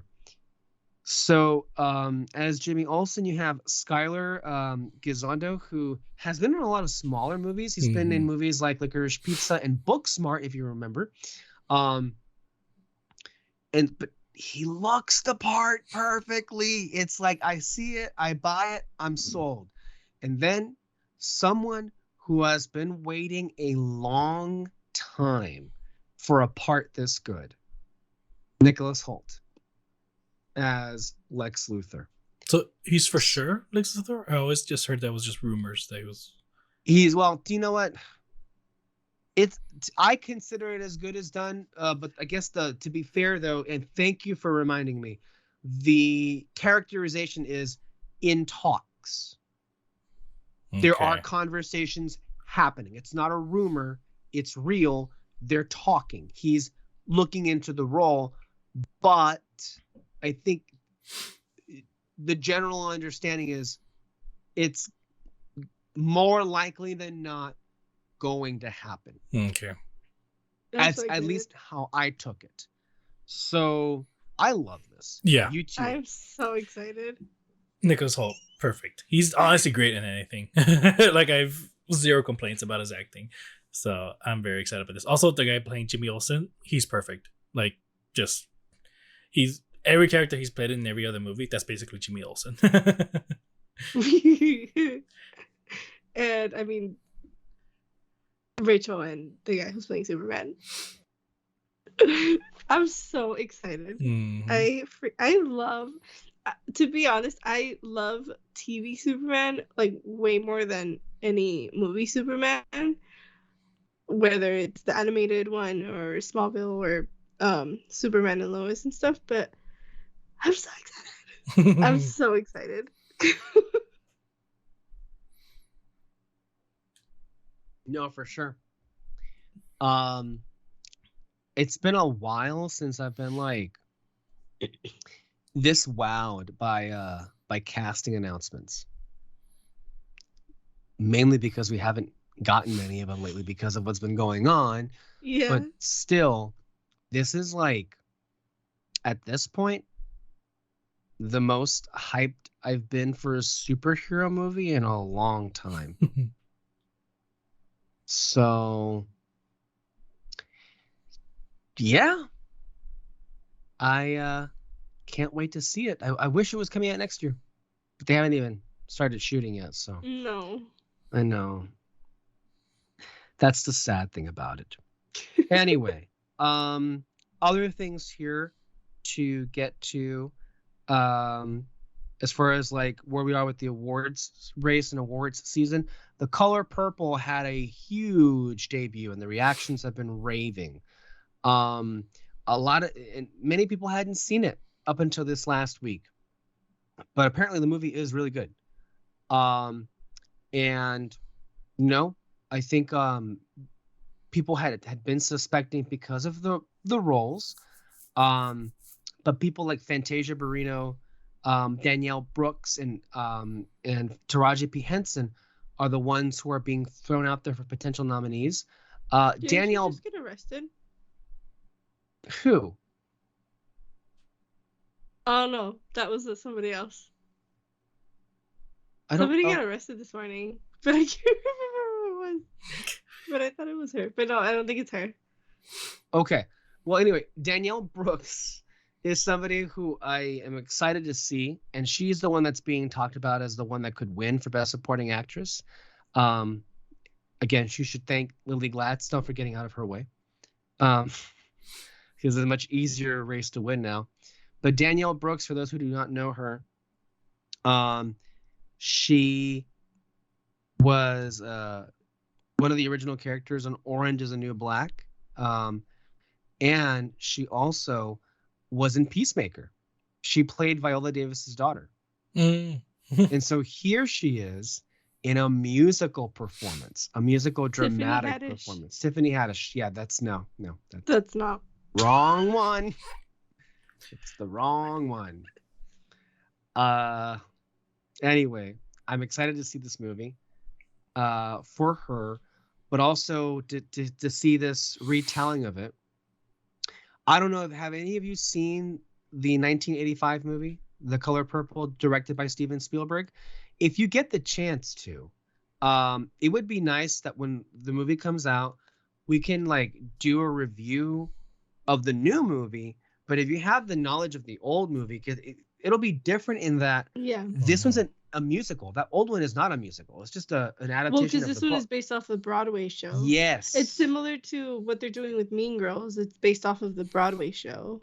That was based off of the movie, which I love the Broadway show. So I'm like, I'm so excited. Yeah. I was wondering what that was about. When I saw a Mean Girls trailer, I'm like, what? It's so good. I love it. I'm so excited. So, Color Purple opens on Christmas. So I know what I'm doing there. Christmas is going to be a great time to see a bunch of movies. You're going to get Wonka, you're going to get Aquaman, you're going to get Color Purple, maybe some other ones in there too. So go to the movies for Christmas, guys. Percy Jackson. Is that coming out Christmas? Yeah, December 20th. Okay, so we have that too. Yeah. A lot of stuff coming there. But Color Purple especially, I'm hopeful because we're going to see how well or not it does. If it does do well enough, then we can look back at In the Heights and West Side Story just being victims of a pandemic then, if nothing else, because those films, no one watched them. And they were both really good. Yeah. And nobody watched them. Nobody watched those movies. But if people come out and see this one, which, you know what? I want that to be. Yeah. I want musicals to be made. You know, I want them to at least give me one a year. You know? For crying out loud, the biggest movie of this year had a whole musical sequence. Actually, several. But the one is, you know, I'm Just Ken and everything. Which, speaking of, we had been talking about that recently. This is a little bit of an update. Something that could give us some clarity about the direction this may go. And it may not be looking great for little old I'm Just Ken. Not that they have any correlation or that they have anything in common, but it is something to take note of. The Grammy Awards in the last week unveiled their nominees. And not one, but two Barbie songs, I believe, were nominated for Record or Song of the Year. What Was I Made For by Billie Eilish and Dance the Night by Dua Lipa. And then I remembered something else. So Barbie, yes, submitted 3 songs, Dance the Night, What Was I Made For, and I'm Just Ken. But only, according to the rules, only 2 can get in. And I'm like, okay. They're definitely gonna pull Encanto and just have them perform it or something.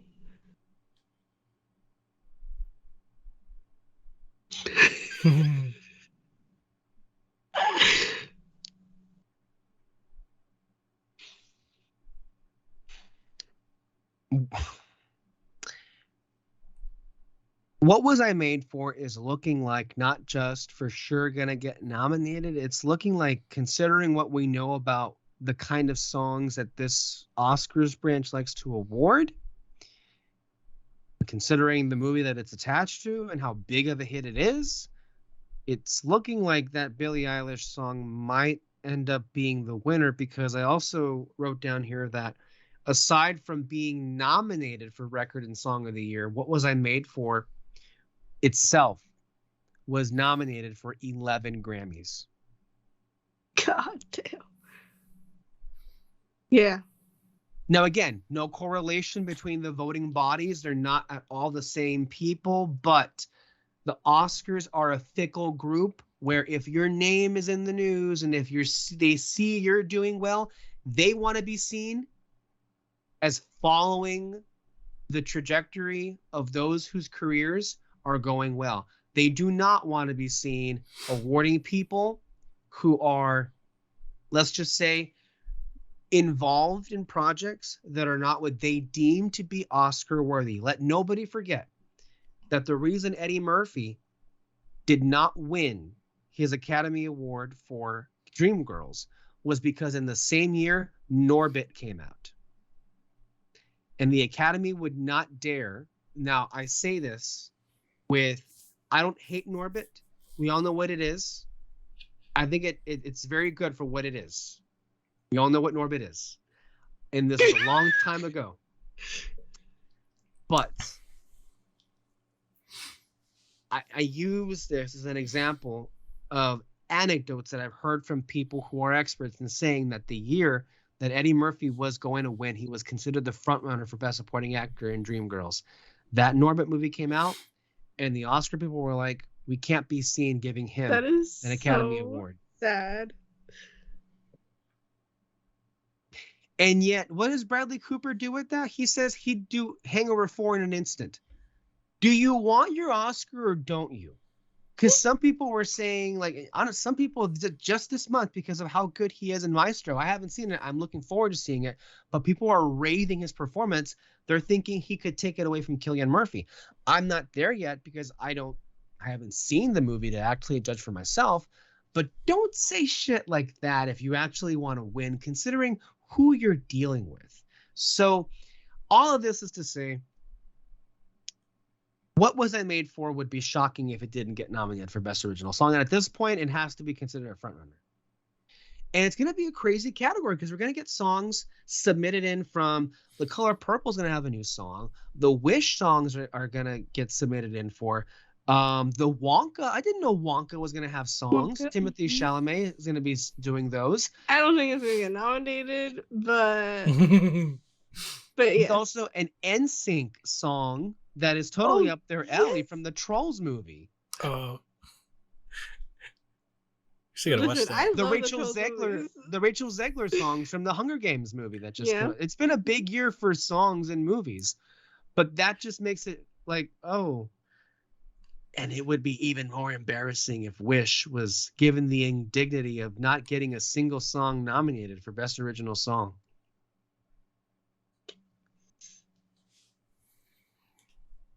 Which could happen, you know? Yeah.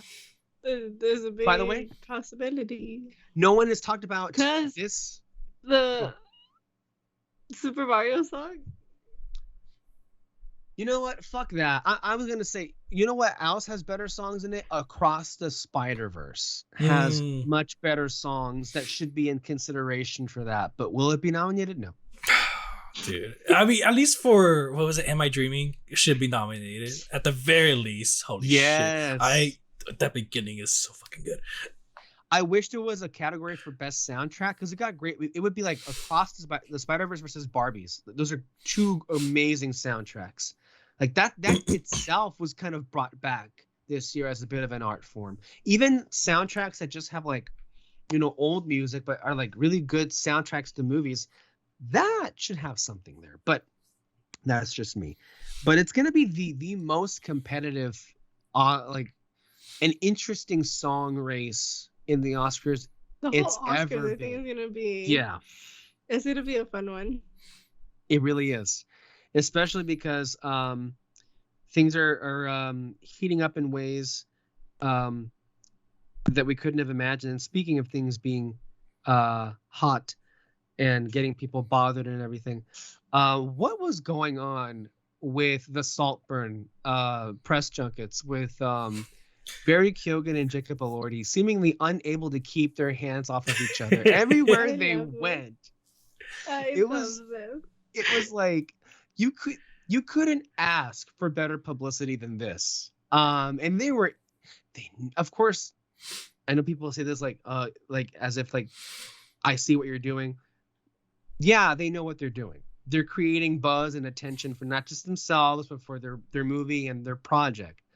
And It worked. Let's just be real.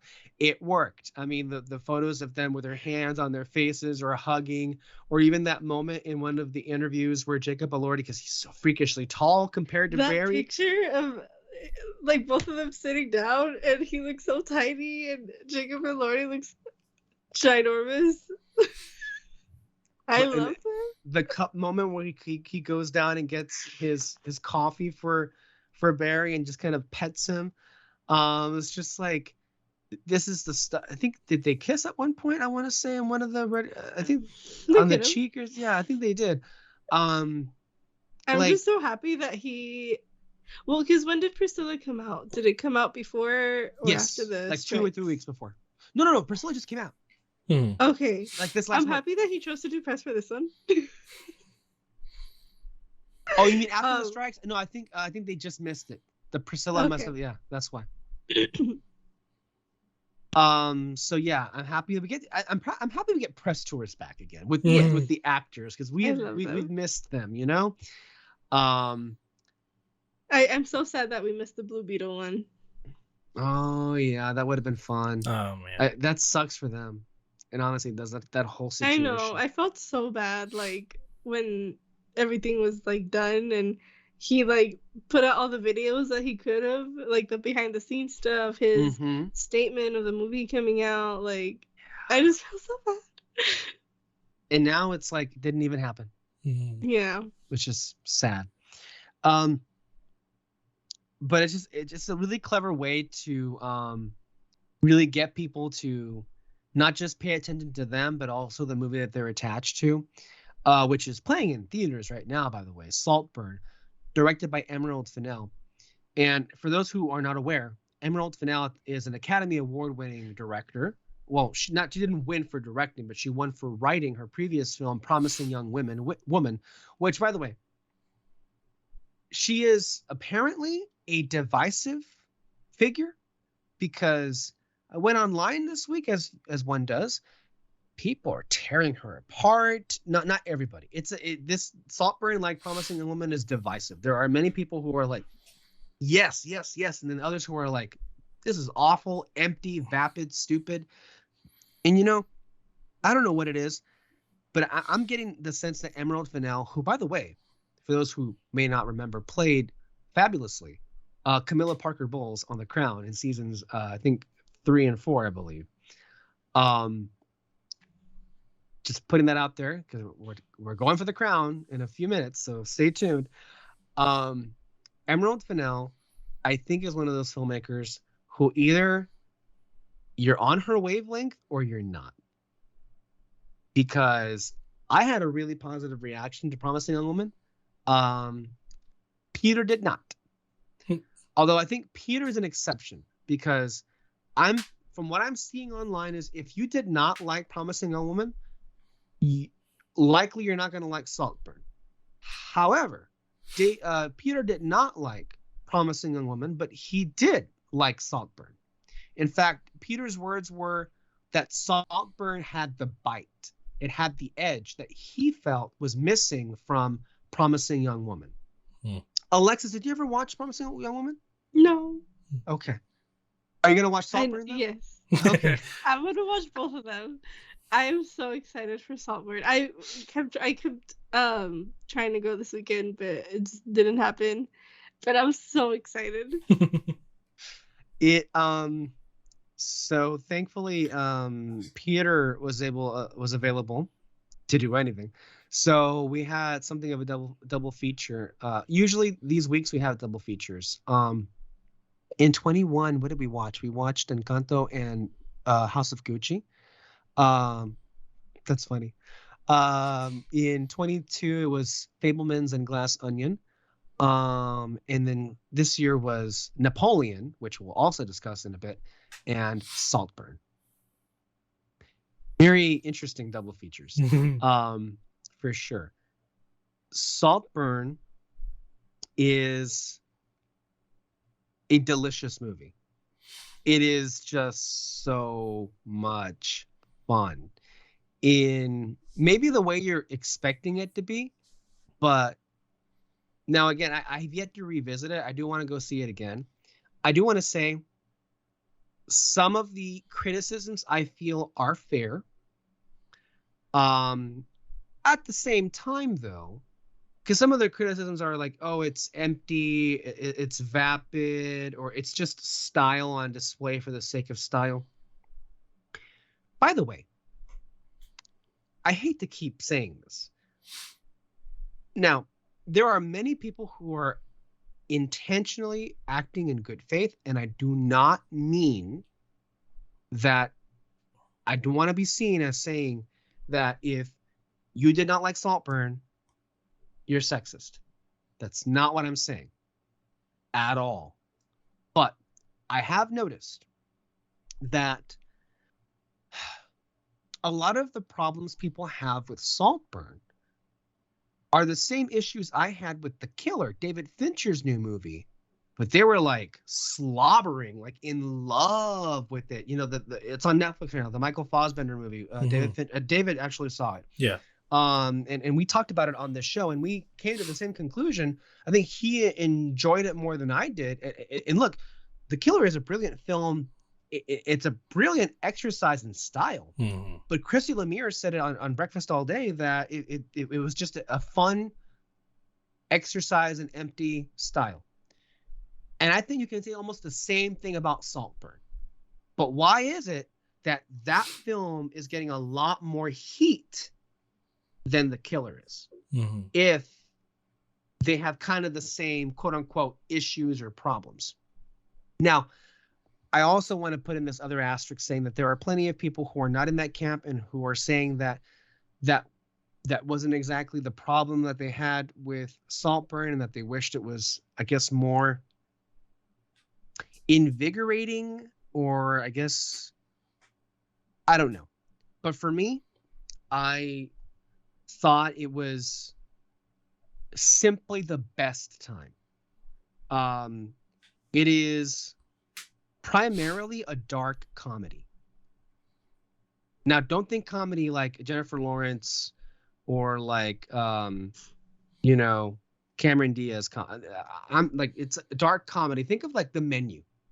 That might be a good comparison to of the kind of comedy that you're going to find in Saltburn.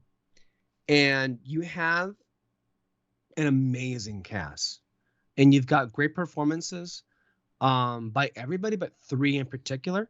Rosamund Pike, who plays Jacob Elordi's mom. Now, Rosamund Pike has been on my radar since Gone Girl, which I love Gone Girl.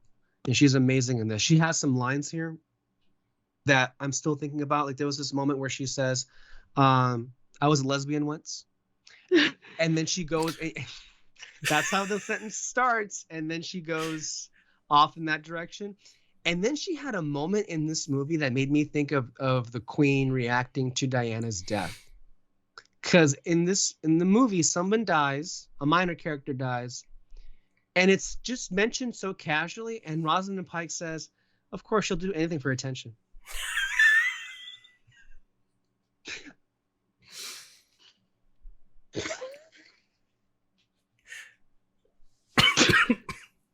Okay. So if you like that kind of humor, I think you're going to have a good time with this movie. Because they have loads of that just sprinkled throughout all of it. Plus the intrigue of where this is going to go, the little bit of twists and turns. And there's some stuff here that I beg you have to be in a theater to hear other people's reactions to what happened on the screen, because that's how it was for us. Because there's technically speaking two, but more so one where the sound really kicks in, sequences that involve slurping. That's all I'll say. Like Call Me by Your Name type of noise? No. We're a little bit away from that. Like, oh, okay. No, well,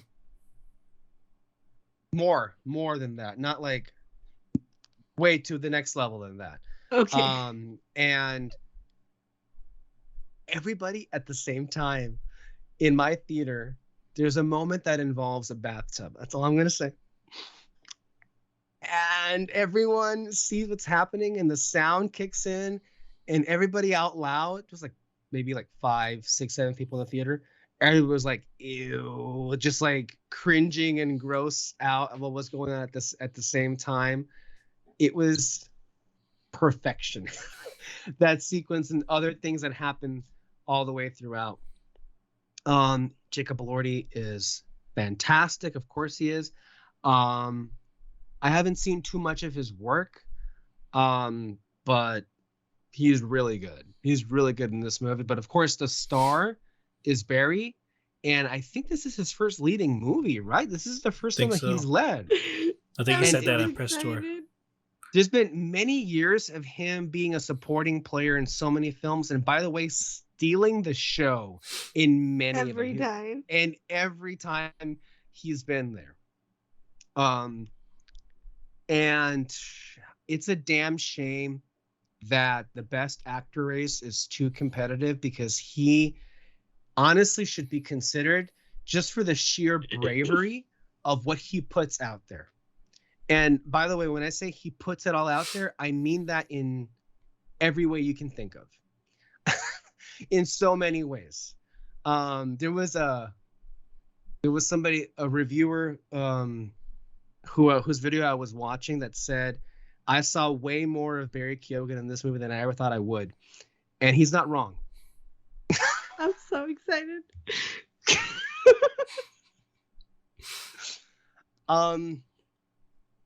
So I think Emerald Fennell is a filmmaker who very clearly knows what people want to see, and she gave people what they wanted to see. So again, this is just more stuff that I think should get people excited to watch the film. But Barry is a masterclass in this movie, because it, even though I know the kind of roles that he plays, and even though I am also aware to an extent of the weird direction the film might take because of how ominous the trailers were about something that you don't necessarily see, it still catches you by surprise when things happen. Because you kind of, well, I don't want to say more, but he's great. And it also features one of my favorite endings to a movie ever. And it's something that has refused to leave my mind, is what I'll say. And I know, some people would say that the stuff that happens here isn't all that shocking. Well, I don't know. It depends on who you are. But with the crowd that I was in the scenes that you're supposed to react in a certain way, people very much reacted that way. So, yeah, that's Saltburn. And Alexis, when you see it, you got to come back here and talk about it. I'm so excited. I will. You just got to. And I hope David sees it as well, because Peter saw it and he actually liked it quite a bit. And there were moments in it where I think he was either looking away or just like covering his ears, because there was like cringe moments happening there too. And seeing his reactions to some of like the stuff that happens, gosh, it's great. So go watch Saltburn, guys. Speaking of hilarious press tours, Ridley Scott, what a hero, man. Every time he gives an interview, his like no nonsense attitude, one just dreams of being like that one day, and everything he says, just like, yeah, I'm 86, so what? Like that. He was just showing off when he said, in 4 years, it took 4 years for Martin Scorsese to make one movie and I made 4. And he literally said that. Not like him, like, because he was asked a question, because he's older than Marty, like by a good 5 years. And he was asked a question about like Marty's comments about, his mortality and how much time he's got left. And Ridley was like, I don't think about any of that. I wake up and have a new problem and I just go. He's 86. And he literally, and part of his answer, like, in the time it took him to make one movie, I've made 4. That's literally what he said, which That really, he's always been like this. It seems like. He apparently told not his words, but he basically meant for historians to fuck off when he told them to get a life over criticisms over apparently historical inaccuracies in his Napoleon movie. He was also asked a question of some French critics, funny of course, not responding positively to Napoleon, and him saying the French don't even like themselves. I mean, I heard that one. He said, "I would give a fuck." And then he was asked a question also of the sense of humor that Napoleon has, and him saying basically that I think his words were, "If you don't find it funny, you have no sense of humor whatsoever." I just love the man's honesty. I wish we had more of that, because like you really do get a sense of like he's just saying what he feels and he doesn't care. He's 86. Yeah. What are they gonna do? That is so funny. Everything he said was like, yes. That's, I mean, if anything, that's more exciting than any Ridley Scott movie. It's just a press tour, and then have him saying what he has to say. Beautiful. Also, if you haven't seen it, the DGA held a screening and then Q&A that has it's been released on YouTube. Some people have put it on there, but Steven Spielberg moderated a Killers of the Flower Moon Q&A with Martin Scorsese, and several of those clips I shared with you, and it's just a really wonderful conversation to follow. Steven had exactly the reaction I had to the movie. Just him saying that, because he and Marty have been friends forever and ever, and him saying that he loves all of his movies, but that this one stands out for him, and he called it not a Hollywood epic, but a humanitarian epic. And also saying at the end of it, Marty, you are the master of our medium, and this is your masterpiece. And it's like, and you cried. Well, the rest of us did. And it's like, this guy should win something, That movie is amazing. Yeah. Putting it out there again. And I went to go see it again, 5th time, with Kyle, which was his first time. Oh, wow. Yeah, I got him out to see something. Isn't that crazy? Wow. I know. Because that's the one he really wanted to see. So I went to go see it with him. And what can I say, man? I love the film. And he was very moved by it.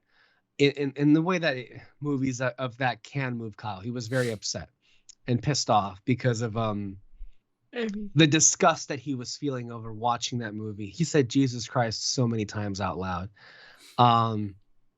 because of what happens in the movie.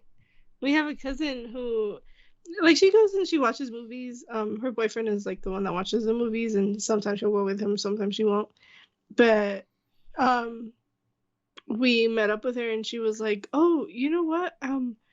She was telling me we went to go watch a movie, and it was actually really good, but I didn't want to go because he told me how long it was gonna be." And then I was like, "Which one was it?" And she told me it was Flowers, and I was like, "It's so good, huh?" And she was like, "Dude, it was so good." So I'm happy that people like it. It's always nice to see people who, not as a knock, but as what some of us here would consider to be normie audiences would watch it and would like it as much as we did. It's a damn good movie. And honestly, if I were a voter, I would vote for this for Best Director, easily. Then again, I also saw Oppenheimer again this past weekend. It is still really, really good. And by the way, again, just say real quickly on that. I know we mentioned it early on in the last hour or so, but yes, the 4Ks are sold out. I assume at some point they're gonna come back in stock. I went to my Best Buy, which hardly carries anything anymore. They didn't have anything. Weird story, as a matter of fact. Because with the release of Oppenheimer, what was also different about Nolan pushing the physical release, he did not allow a digital release of the film a month before it came out on disc like every other movie has. He was like, nope, it's happening at the same time. That's how you should do it and create more interest in your movie that way. That's how I think anyway. But what was even more special is he allowed, it had to have been, because this was strange.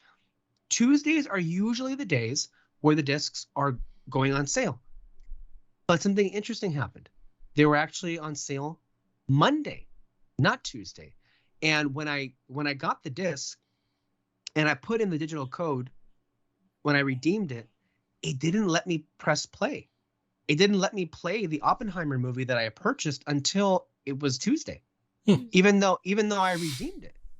So it was like still, it was kind of like a bit of a bonus for people who would go out and buy the disc because they could watch the film because you have the discs. Anyway, it was also funny too because I was on my way to Walmart and Peter was there already texting me. And then we ended up just meeting there, and he and I think got the last copies of the 4K ones that we wanted that were there. We didn't get the regular ones, which the regular ones already sold out, but we got the Walmart one, which is called the Icon Edition, which is a really good. I shared with you the images of it. So that was Monday, and it was already gone. It would have been so funny if it was the last one. You two had to like fight for it.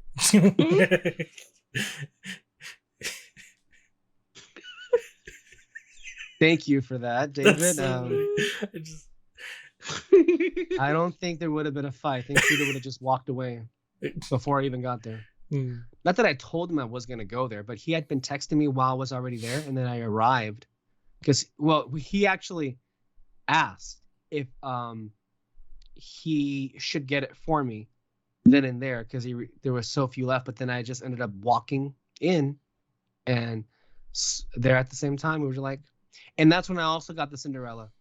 He also got the Cinderella 4K disc. So because we got to support physical media. I also ended up getting that same. This is what happens when you shop with somebody who's also into that, because I also bought a third one that day, which was Army of Darkness, the Sam Raimi movie, had a steelbook 4K out on that one, which was, so how can you not at that point? So again, support physical media, guys.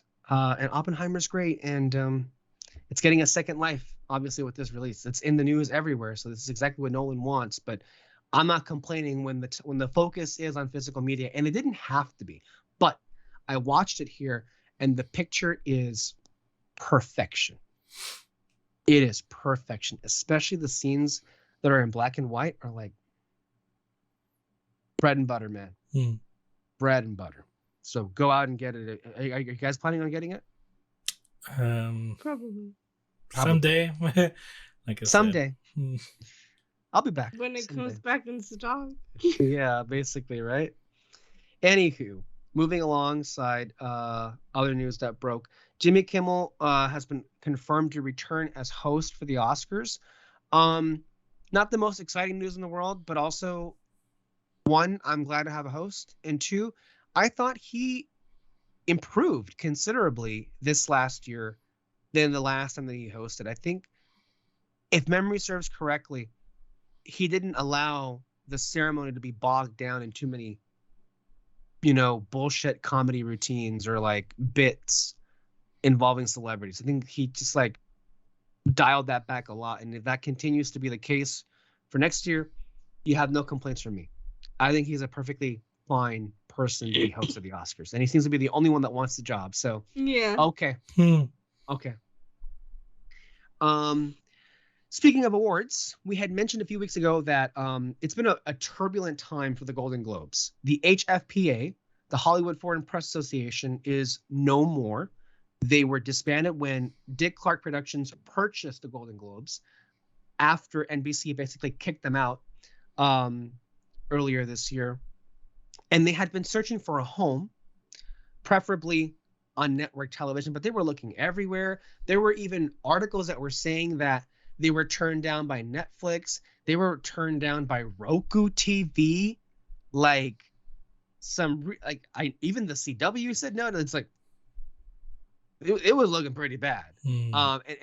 This also exists at the same time that if you recall earlier this year, the Screen Actors Guild Awards broadcast their ceremony through YouTube because I believe TBS no longer wanted them last year, and then Ted Sarandos, I believe, purchased them, and so the SAG Awards will be on Netflix.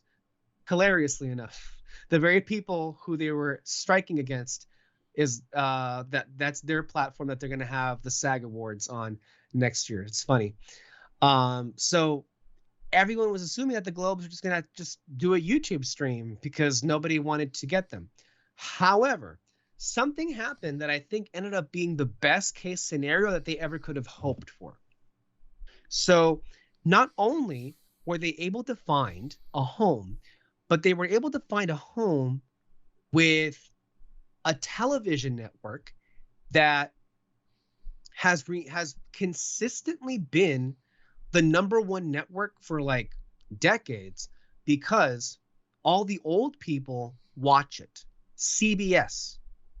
So in January 4th, the Golden Globes will air on CBS, which is like the perfect position you want to be in if you're the Globes. You're concerned about the ratings, right? Because that was a big reason why NBC kicked you out, was the ratings weren't great.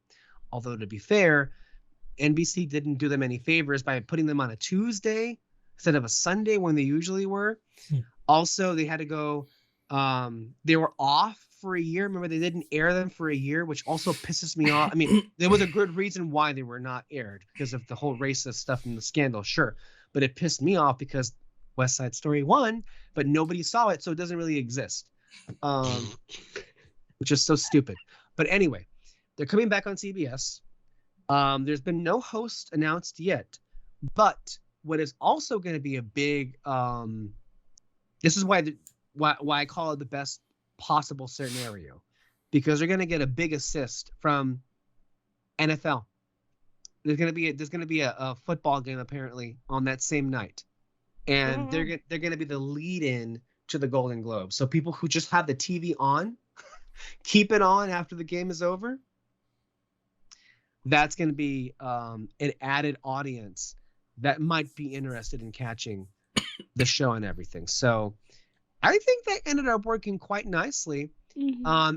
And when I share that with you, because I despise the Critics' Choice, because they think they're all that and everything, and I especially despise them this year because so many of them were like dunking on the Globes by saying after the Critics' Choice, and that's what we call a reverse Globe thing.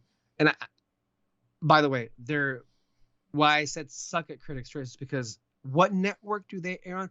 Oh yeah, the CW. Who watches the CW? Nobody. Also, is the CW even going to exist for that much longer? I know. I don't think so. So where are you going to go, Critics' Choice? Where are you going to go? Anyway, that's me being petty.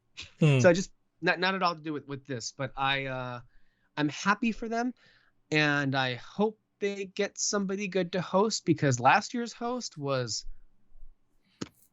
Do we even need to say how bad he was? Like that was not. It was the Carmichael guy, right? He was just like, he was destroying them. He wasn't actually doing a comedy monologue. He was just being serious and angry and everything, and it wasn't fun. Remember the Golden Globes, how it began? Yeah, the guy that was like sat down in the steps. Yeah, he did that too. Yeah, wait, I think I know which one it is, but we were here talking about it, were we not? We were talking about it. The Golden Globes? Yeah. Yes. We were texting each other about it, being like, what the fuck is up with this guy? Like, he's just not. I was watching with my dad, too, and we were both like, dude, this guy sucks. Yeah. He really sucked. So, like... I think we stopped watching it because of him, no? No, we saw the whole thing, but the whole time we were just kind of like, please get this guy out of the screen. Yeah, it was bad, honestly. Mm-hmm. So fingers crossed they get some. It would be funny. Oh, God, I wish they would get Ricky Gervais back, because he was so good as the host of that show. Like, in some ways, he's become the most synonymous with it. And that last monologue he did, oh my God, I still remember it. The jokes, they were so good. And by the way, the last monologue, he was basically attacking Apple and Netflix for claiming that they were woke, but them running sweatshops, which is what they do. He made what's that called? A number of, what's the guy's name that killed himself? In prison. Oh, I forget. Elon. Not Elon. Not Elon. Wasn't it Jeff something? No.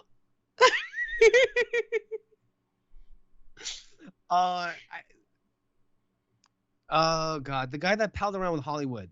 He was a big name. Something. I forget. Oh my I don't God. care. Anyway, but it's not like the same person to me. So Elon Musk. That is so funny. Did he reduce it? I thought it was Jeff. So. Jimmy was about to say Jeff Bezos. Oh my God, what's his name? Jeffrey Epstein. Yes. Okay, so I was right with the Jeff. Jeffrey Epstein. Okay.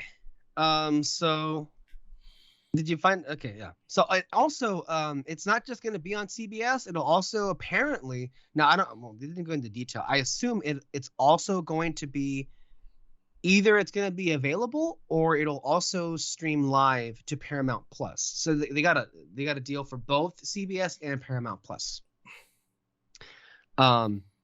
For Golden Globes. All right. With that, let's go ahead and get to some of these reviews. We're going to end with The Crown, okay? So let's go ahead and start off with Napoleon. Napoleon was a film that all of us saw. It is directed by Ridley Scott.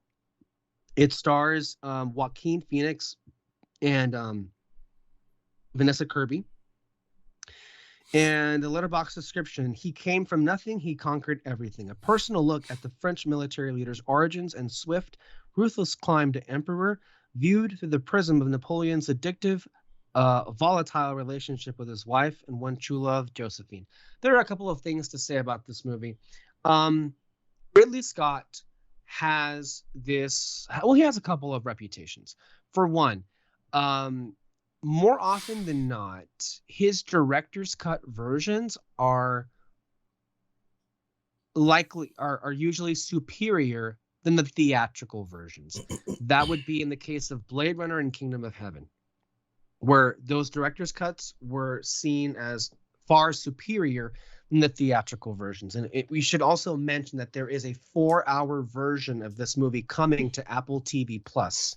And like what Peter said, walking out of it, he said that he can't properly judge the film until he sees that 4-hour version, because it almost felt like we were watching a rough cut of a film with things definitely taken out of it, or maybe even a greatest hits version of the 4-hour version that we have yet to see. So I'm of the mind as well that I can't quite have a final saying on this movie until I see that 4-hour version of it, because I suspect we would see more of Vanessa Kirby in that 4-hour version, because I hope so. Because she was used quite sparingly in the film, which surprised me. That's my only criticism that I've also heard other people say. Which, like, I've talked to David about it before. She is like as much of a main character as Napoleon is, because like she was kind of the reason why he did a lot of things. And a big thing that I know that he made the comments about him changing stuff in history. But I feel like what do they know? Were they there? What's what Ridley Scott would say? Yeah. There was like a big thing in terms of Vanessa Kirby's character, or the real life Josephine, which is she was way older than Napoleon. And that was the reason why I didn't know that. Okay. She couldn't have kids. Okay, and they never even say that in the movie. Yeah, because she's not in the movie. No, okay. And that completely changes her character and who she is and like what she represents. So that was a bit like, And I was telling David, like, I just think it's so weird that is like something big that he changed, considering the fact that he made a movie like The Last Duel. Yeah. Which I don't think he understood because he hasn't seen it, but I feel like you might understand what I'm trying to say. So that was like a big like, okay. Yeah, I think if there was one thing to criticize most than anything else, was the idea that the film relied so much, because they keep saying, and he keeps saying, how important Josephine is to him, but we hardly see her and him together. And so yes, her being used sparingly was something of a disappointment there in the film. I also want to say that one of the other reputations that Ridley Scott has, and to me, I consider him to be in the same class of director as Del Toro, Cameron, Scorsese, Spielberg, Nolan, you know, the old and modern greats. But particularly, I'm going to remove Nolan from the older ones. I think I put him up there because I think he is not a good director. I think he's a great director. And for a lot of reasons, we've seen him being a great director. But, and this is what Peter always says, why is his record so hit and miss then? Why does the quality range radically from movie to movie? Because Ridley is not a director in the same way that those other people were, in that he can, you know, he is so over encompassing with identity and style that he can influence the direction of a screenplay. And not that Scorsese or Spielberg or Del Toro are as, not as if they write their own screenplays. They hardly ever do. But still, you would think it feels like they did because of how much of themselves comes out in their own movies. Scott is I think a director in the sense that he reads what's on the script and he just shoots the script. And if the script is good, the film is going to be good. And if the script is not great, it's not going to be great. Like, that's what Peter is convinced of, that he is the kind of director that he is not really going to tweak much of anything. He'll just hear what he's got to do, and he'll do it. And so when it comes to Ridley Scott's films, more important than his actual services as a director are the people who are writing the movies. And I think that's the best explanation for why they're so different. Like with Ridley Scott, well, looking back at the movies that I have seen, right? I love Alien, obviously. I happen to really like Blade Runner, the final cut. I guess that's the one that I've seen. I also really like Gladiator. Who doesn't like Gladiator? At the same time, I really, really like The Martian. That was a really strong, and that was the last time I think he got on stage to accept an award, because it won the Golden Globe Award for Best Comedy. that year, The Martian. And it's funny how that comedy thing has come back around, because there are people who are having a conniption fit with, I guess, what the comedy involved in this movie, Napoleon, which we'll get to in a bit. But after The Martian, we have movies like Alien Covenant, which I only like Alien Covenant when it's on Michael Fassbender's character. Everything else feels like a Scooby-Doo Looney Tunes cartoon in the worst way possible, where you have some of the dumbest people on screen dying in just the dumbest of ways. Then after Alien Covenant, we get All the Money in the World, which I haven't seen. And that's the movie where Christopher Plummer ended up replacing Kevin Spacey because of the drama that was going on with the sexual assault allegations, which we should also mention that all these years later, apparently Kevin Spacey is not guilty, because several trials and several accidents of witnesses later on, he ended up found not guilty in some court jurisdiction in Europe, I believe. Take that for what you will. So you say cancel culture exists? Well, evidently not for him. But if you ask Melissa Barrera, didn't he win an award or something? I don't know if he won an award. I think he's filming a movie. I mean, I don't want to go in there. Anyway, and then after that, we get movies like The Last Duel in House of Gucci, which are so different in quality, because I think House of Gucci was, quite frankly, kind of a misfire. Like, there was some things that could have been interesting there, but again, if you bring in the jinx that is Jared Leto, I don't know what you expect.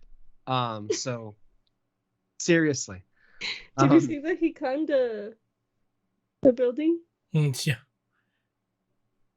No, I thought you were gonna say that he was the one that was streaking at Small World for a second. I was like, no. He asked for permission to climb a building. Okay. So that was not great. But what was great was The Last Duel. That was phenomenal. It was operating on every level, the acting, the action sequences, and actually even it had some real substance to say. I thought, to me, it was the Me Too movie and it was just so surprising that nobody saw it in theaters, nobody saw it at home. And even when all else fails, you would expect the Academy or some other critics groups to save this movie from complete obscurity. That didn't happen.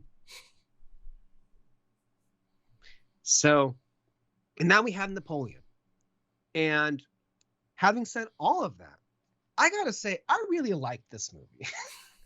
And I had a lot of fun with the movie in ways that I wasn't quite expecting to have fun with it, you know?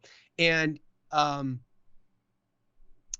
you are caught off guard in the sense that, and I will say, it is fair for people to be caught off guard expecting one kind of movie and then getting something else in return. Because if you watch those trailers, it's not. Yeah, you just think this is some war epic or something, but it's just there are scenes in the film that are worthy of being included in an epic, in a war epic for sure.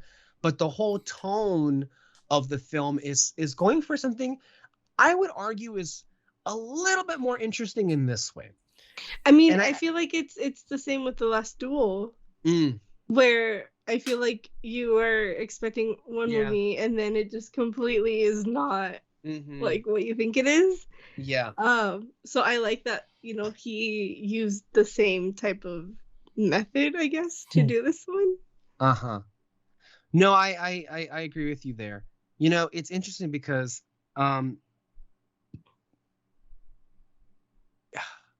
I guess you could consider Oppenheimer to be a biopic, even though it doesn't feel like that at all. And what's also different about Oppenheimer, if you are going to consider it a biopic, is that it's not like saying this guy was great. Yeah. You know, it's actually like being very balanced and critical of this person all throughout the film. And here I think like with movies like this, Napoleon, people think of this great military tactician, and I think people are going into this movie thinking, you're gonna get a film that is going to be on some level self-congratulatory for what a great military person Napoleon was, right? So, yes, I was actually, and I don't mean to cut you off, but after we finished the movie, I was telling my dad and David that like I was actually like super interested to see what people in France had to say about this movie, because I went to Paris a few years ago and literally like he is in every corner. Like he's like a big deal over there, like a huge deal. So after seeing this movie, I was like, ooh, he's still a big deal. Oh yeah, like it's kind of crazy. Well, I mean, he is a huge figure in, of course, the history of France, obviously, and I think to an extent that shouldn't sound surprising that he still remains to be a big deal. But at the same time, what I kind of really dug about the movie was, as someone else described it, in a way it did kind of take the piss out of it, you know? Like it was basically laughing at Napoleon throughout the whole movie. And it's at that moment when you remember, yeah, this guy probably wasn't the best person, right? Like if he just continually sought to, you know, do war, and then especially at the end of the film when it's revealed how many people died because of just this one man, maybe you start to think, should we be celebrating this person? Yeah. You know, like to me, Napoleon was never a figure in history that I thought we should be celebrating as a person. Maybe we should be appreciating his strengths as a military tactician, but that never, in my mind, registered as like, oh yeah, but that also meant he was a good guy. Yeah. And I think the movie, considering the tone that it decides to take, went under that kind of inspiration that this guy wasn't that great, and we're actually going to spend most of our time here laughing at him. And I think the whole thing, as far as like how you feel about this movie, kind of hinges on that. And the first real, I guess, time the film reveals itself, what it's going to be, was one of the funniest lines of the year when he says to them, or one of them, you think you're so special, or you think you're so great because you have boats? And then he just like storms off. Like I was laughing so hard because it caught me by complete surprise. I was not expecting that the movie was going to be this. And then it just kept going and going and going. And look, you can't say it's not funny. And the thing is, and I think when people hear that the movie is funny, they probably think, oh, it's unintentionally. No, it's intentionally funny. Yeah, like and there's no way. That confuses people. Yeah. No, I mean most of the times when I was laughing, I was just kind of like, what the fuck is going on here? like the one with the mummy, he just he's looking at a mummy. I'm thinking, what the fuck is the point of this? And then he just kind of like goofs it up and like makes it fall like its head and everything. I'm just kind of like, okay. But also just the times with him and Josephine, some of those moments are really funny, honestly.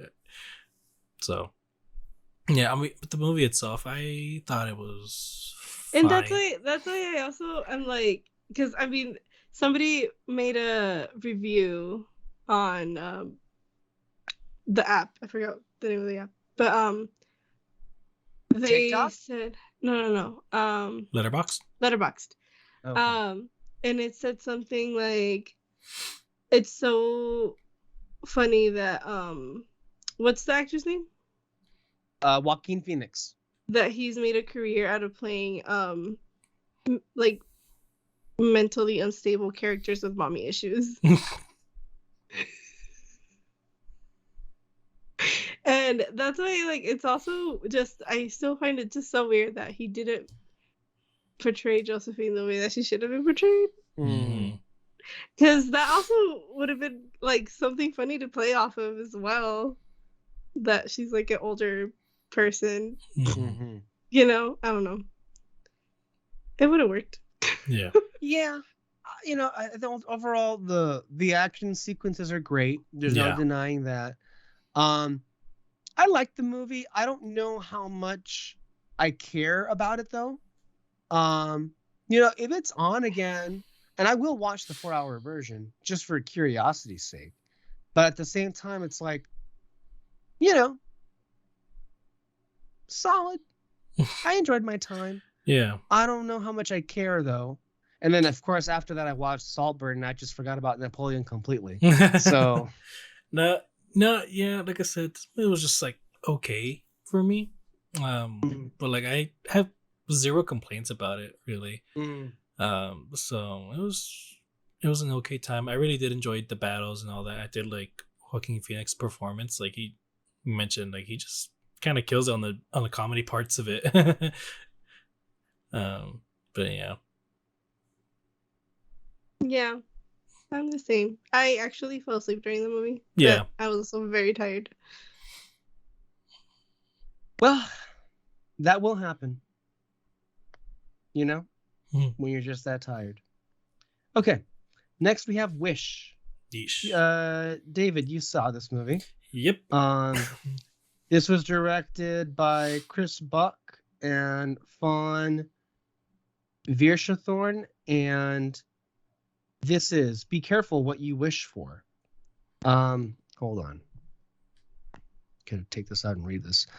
Asha, a sharp-witted idealist, makes a wish so powerful that it answered by a cosmic force, a little ball of boundless energy called Star. Together, Asha and Star confront a formidable foe, the ruler of Rosas, King Magnifico, to save her community and prove that when the will of one courageous human connects with the magic of the stars, wondrous things can happen. Seemingly critics are no longer enchanted with Disney, and they did not go easy on this movie. Yeah. And a lot of them are not liking it at all. And if I'm not mistaken, it still has a rotten score on Rotten Tomatoes. I don't think it deserves a rotten score. I really enjoyed this movie. I thought it was fun. I really like Chris Pine's character. He always kills it, honestly. Like I never have any complaints about any character that he plays, honestly. But also I enjoyed the story of just this crazy adventure, honestly, that the main character is going through, and I liked just kind of the idea of pursuing your own dreams. That's really what the story is about. And then I mentioned it in the group chat. The one thing though is the music just doesn't catch my attention that much. There might be one that I haven't like re-listened to the soundtrack or anything, but there might be one that I could probably like if I re-listen to it, I'll probably enjoy it. But the main song, you know, the one that you see you hear in the trailers, I liked it in the story sense of like when you first hear it and then when it comes back at the end, like that was pretty effective for me. I kind of like did get pretty emotional about it and all that. But overall though, the whole soundtrack just it's not my favorite. It's not really the best of Disney. I'm very curious what you guys will think about the references that they make, because this is supposed to be, you know, the 100-year celebration movie, so they make all the references about all of their movies. But I liked it though, in a sense, like they just kind of like some of them are like blinking you miss it moments. There's a couple that's like in your face. I'm kind of like, ooh, could have toned it down a bit. But overall though, they kind of like weave it in kind of better than like fucking Pinocchio. Okay. Yeah. I don't know what it is, but I feel like there's something from keeping me watching this movie. I get it. I want to see it, but I'm also just not that interested. I don't know what it is. Because I hear that it's. But you haven't seen the last couple of ones. You haven't watched Elemental. That's right. I forgot about Elemental. Mm-hmm. That's right. Yeah. Oh, I also forgot to mention. Me and Ella were pretty skeptical about the animation. We were kind of like, this one's probably not gonna hit well, animation style. The characters, it wasn't distracting or anything like that, but I still saw them though as like a Disney Junior type of animation style. The background though was really interesting in that this was basically a storybook. They had like a little bit of watercolor in the backgrounds and all that. Like that was really interesting. They just needed to fix up their character design, make it blend more better with the backgrounds. So, but overall though, like we mentioned though last time, like I'd like that they tried a different approach, and I kind of hope they kind of like maybe refine it because they probably do have something here, especially when it comes to like their fairy tale stories and all that. I think they can if they work on it more, they probably have something cool going on. Okay. So we're gonna go ahead and leave Wish there. And let's go ahead and end our show with talking about The Crown, season 6, part 1. Well, it's kind of hard to find a place to start with all of this, but at this point, if you haven't seen it, don't listen to this part. If you don't care, of course, continue to listen, but we're not really going to mind what we say or don't say as far as spoilery territory. This is where we are, okay?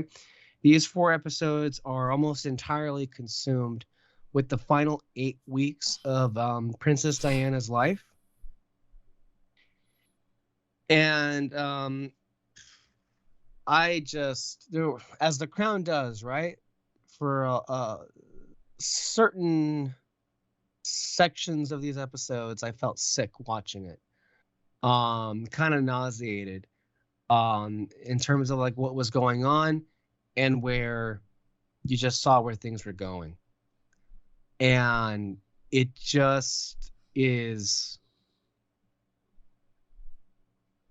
it's enraging. It is saddening on various different levels, and it's just a situation where there are several people to blame in what happened. And it's really interesting how the show decided to take this particular moment in history. I think I don't really know too much as far as like what more graphic material is available as far as images, but I think its handling of this tragedy was very tasteful. I don't think it was in any way what's the word here?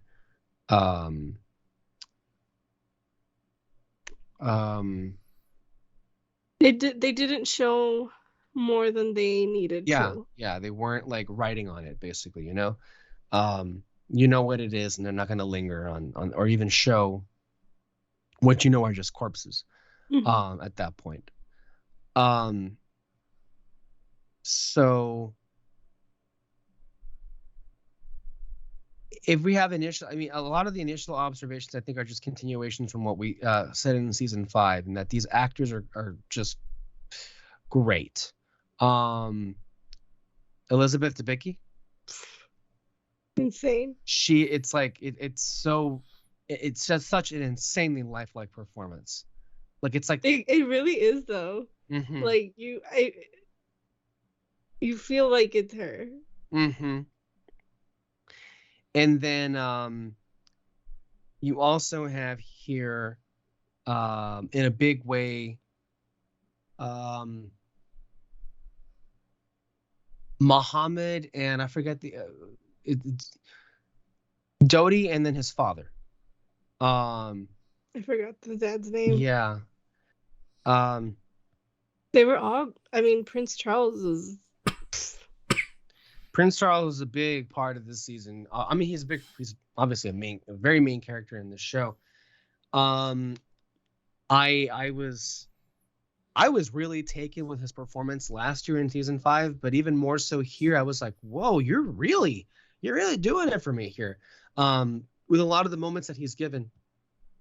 And you also do get a sense of growth in a way. At the same time, I also want to mention that this is a fictionalized version of real events. Okay, this is The Crown, so we're reviewing the show, not real life. And I want to make sure we separate that for people who are claiming that ghosts were visiting people. It's based on true events, but it's not. Yeah, it's not a documentary. Yeah, that's for sure. It's entertainment, even when it comes to, like, I guess, serious matters like these. I was just transfixed the whole time. I couldn't take my eyes off of it.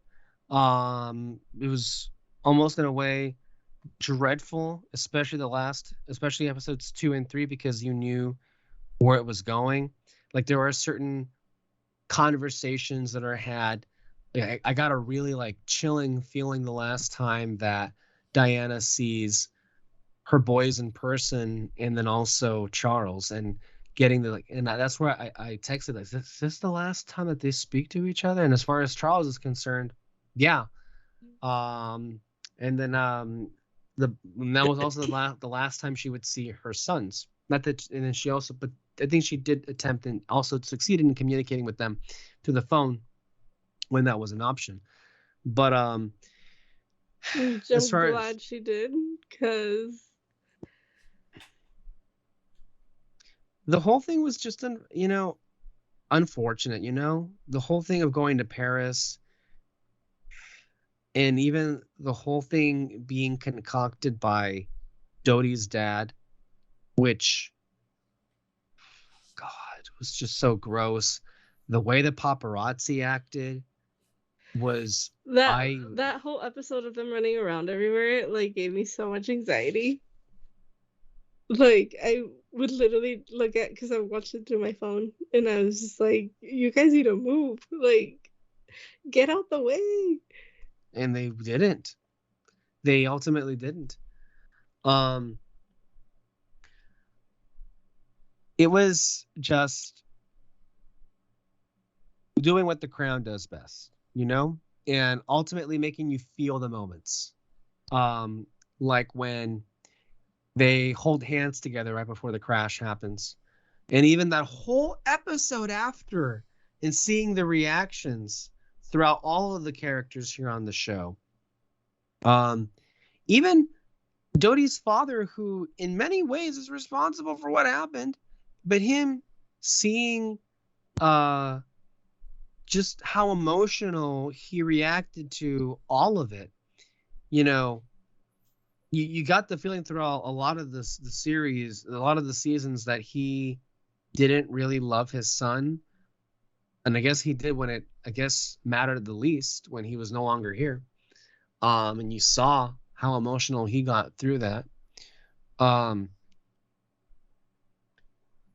Charles, I guess Charles haters are going to have a hard time with, things that have happened on the show and have been happening. But oh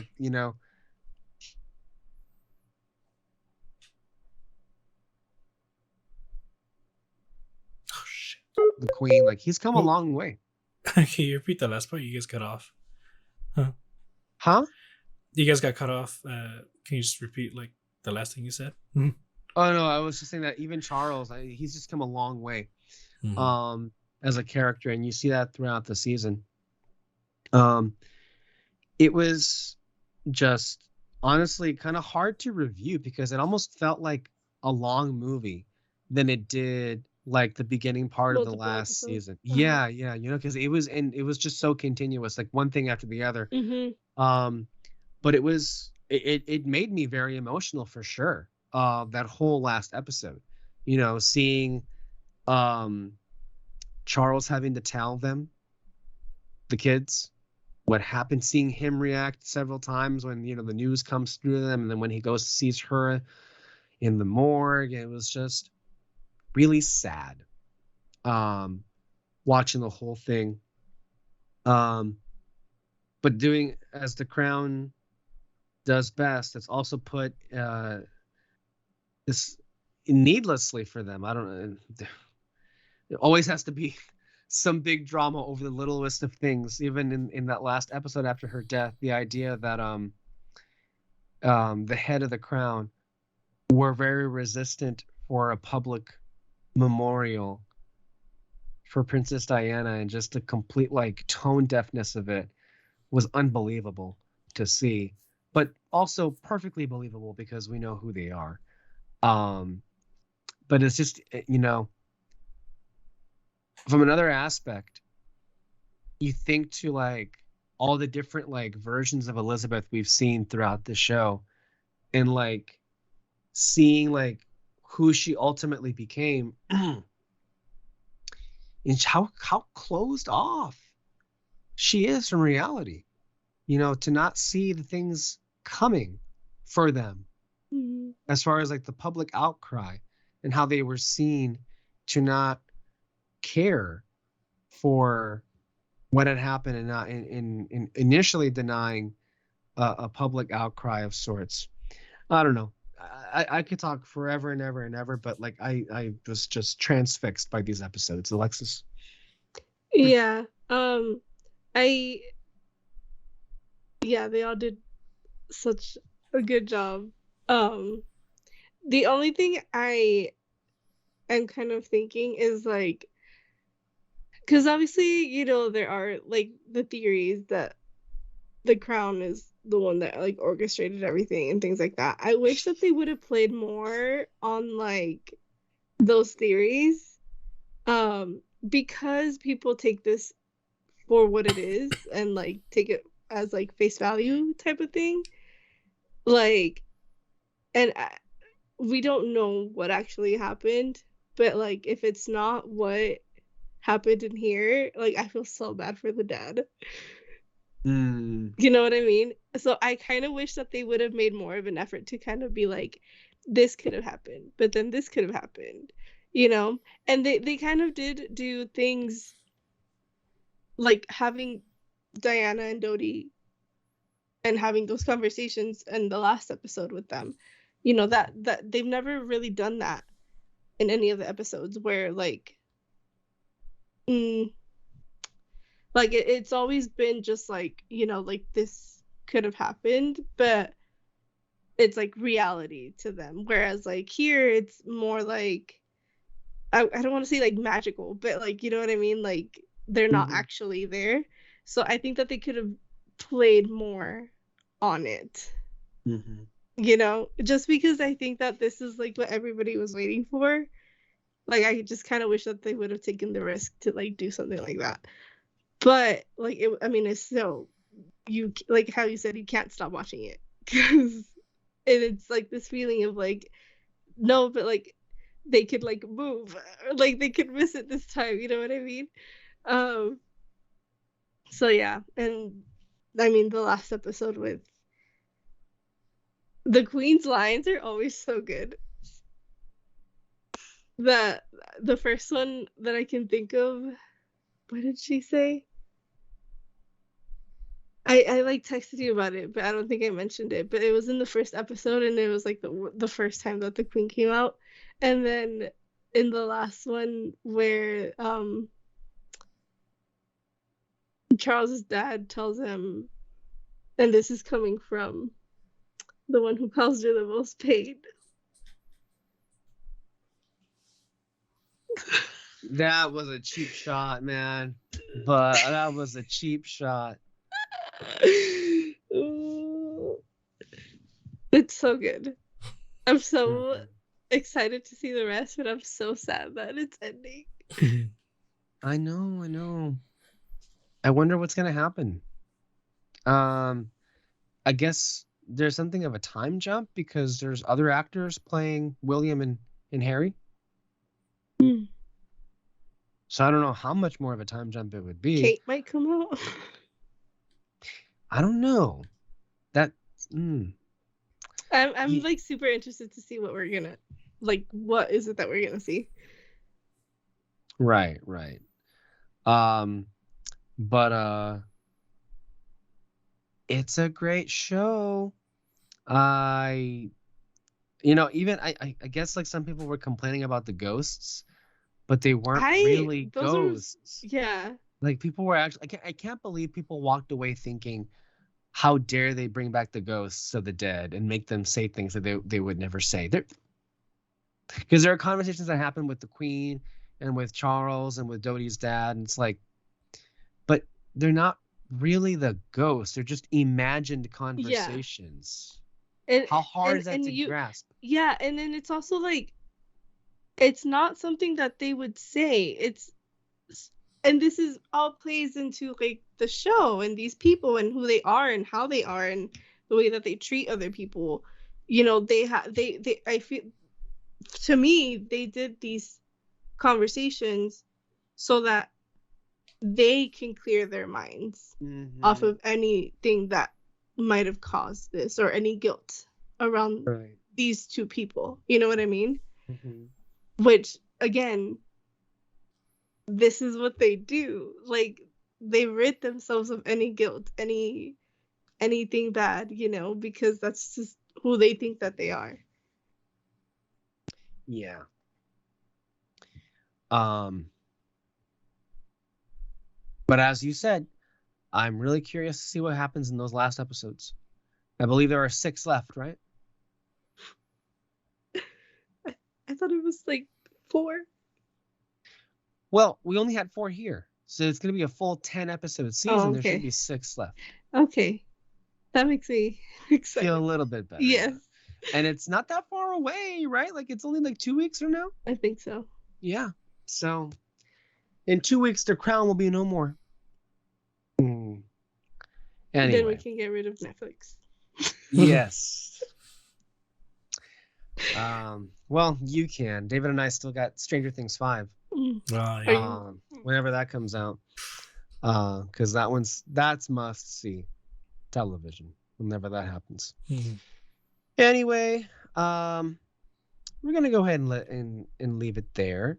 Thank you, Alexis. Thank you, David. Both of you, and thank you for those who listen and are watching for what ended up being yet another 3-hour podcast. We hope in that way that makes up for the week that we were off. And as a reminder, of course, that David and I did a reaction video to the Doctor Who, the first 60th anniversary special, which features the return of both David Tennant and Catherine Tate. That'll be up on YouTube as well, this episode as well, and anywhere in podcast form. Audio form, anywhere listening to podcasts. Stay under our spotlight for more. In December, we've got so many movies. We've got Wonka, The Color Purple. We have Aquaman. And we also have The Boy and the Heron. Among many other films that I'm sure we'll be talking about here on this show. So with that, thank you all for watching again and listening, and we will see you next time. Bye. Bye.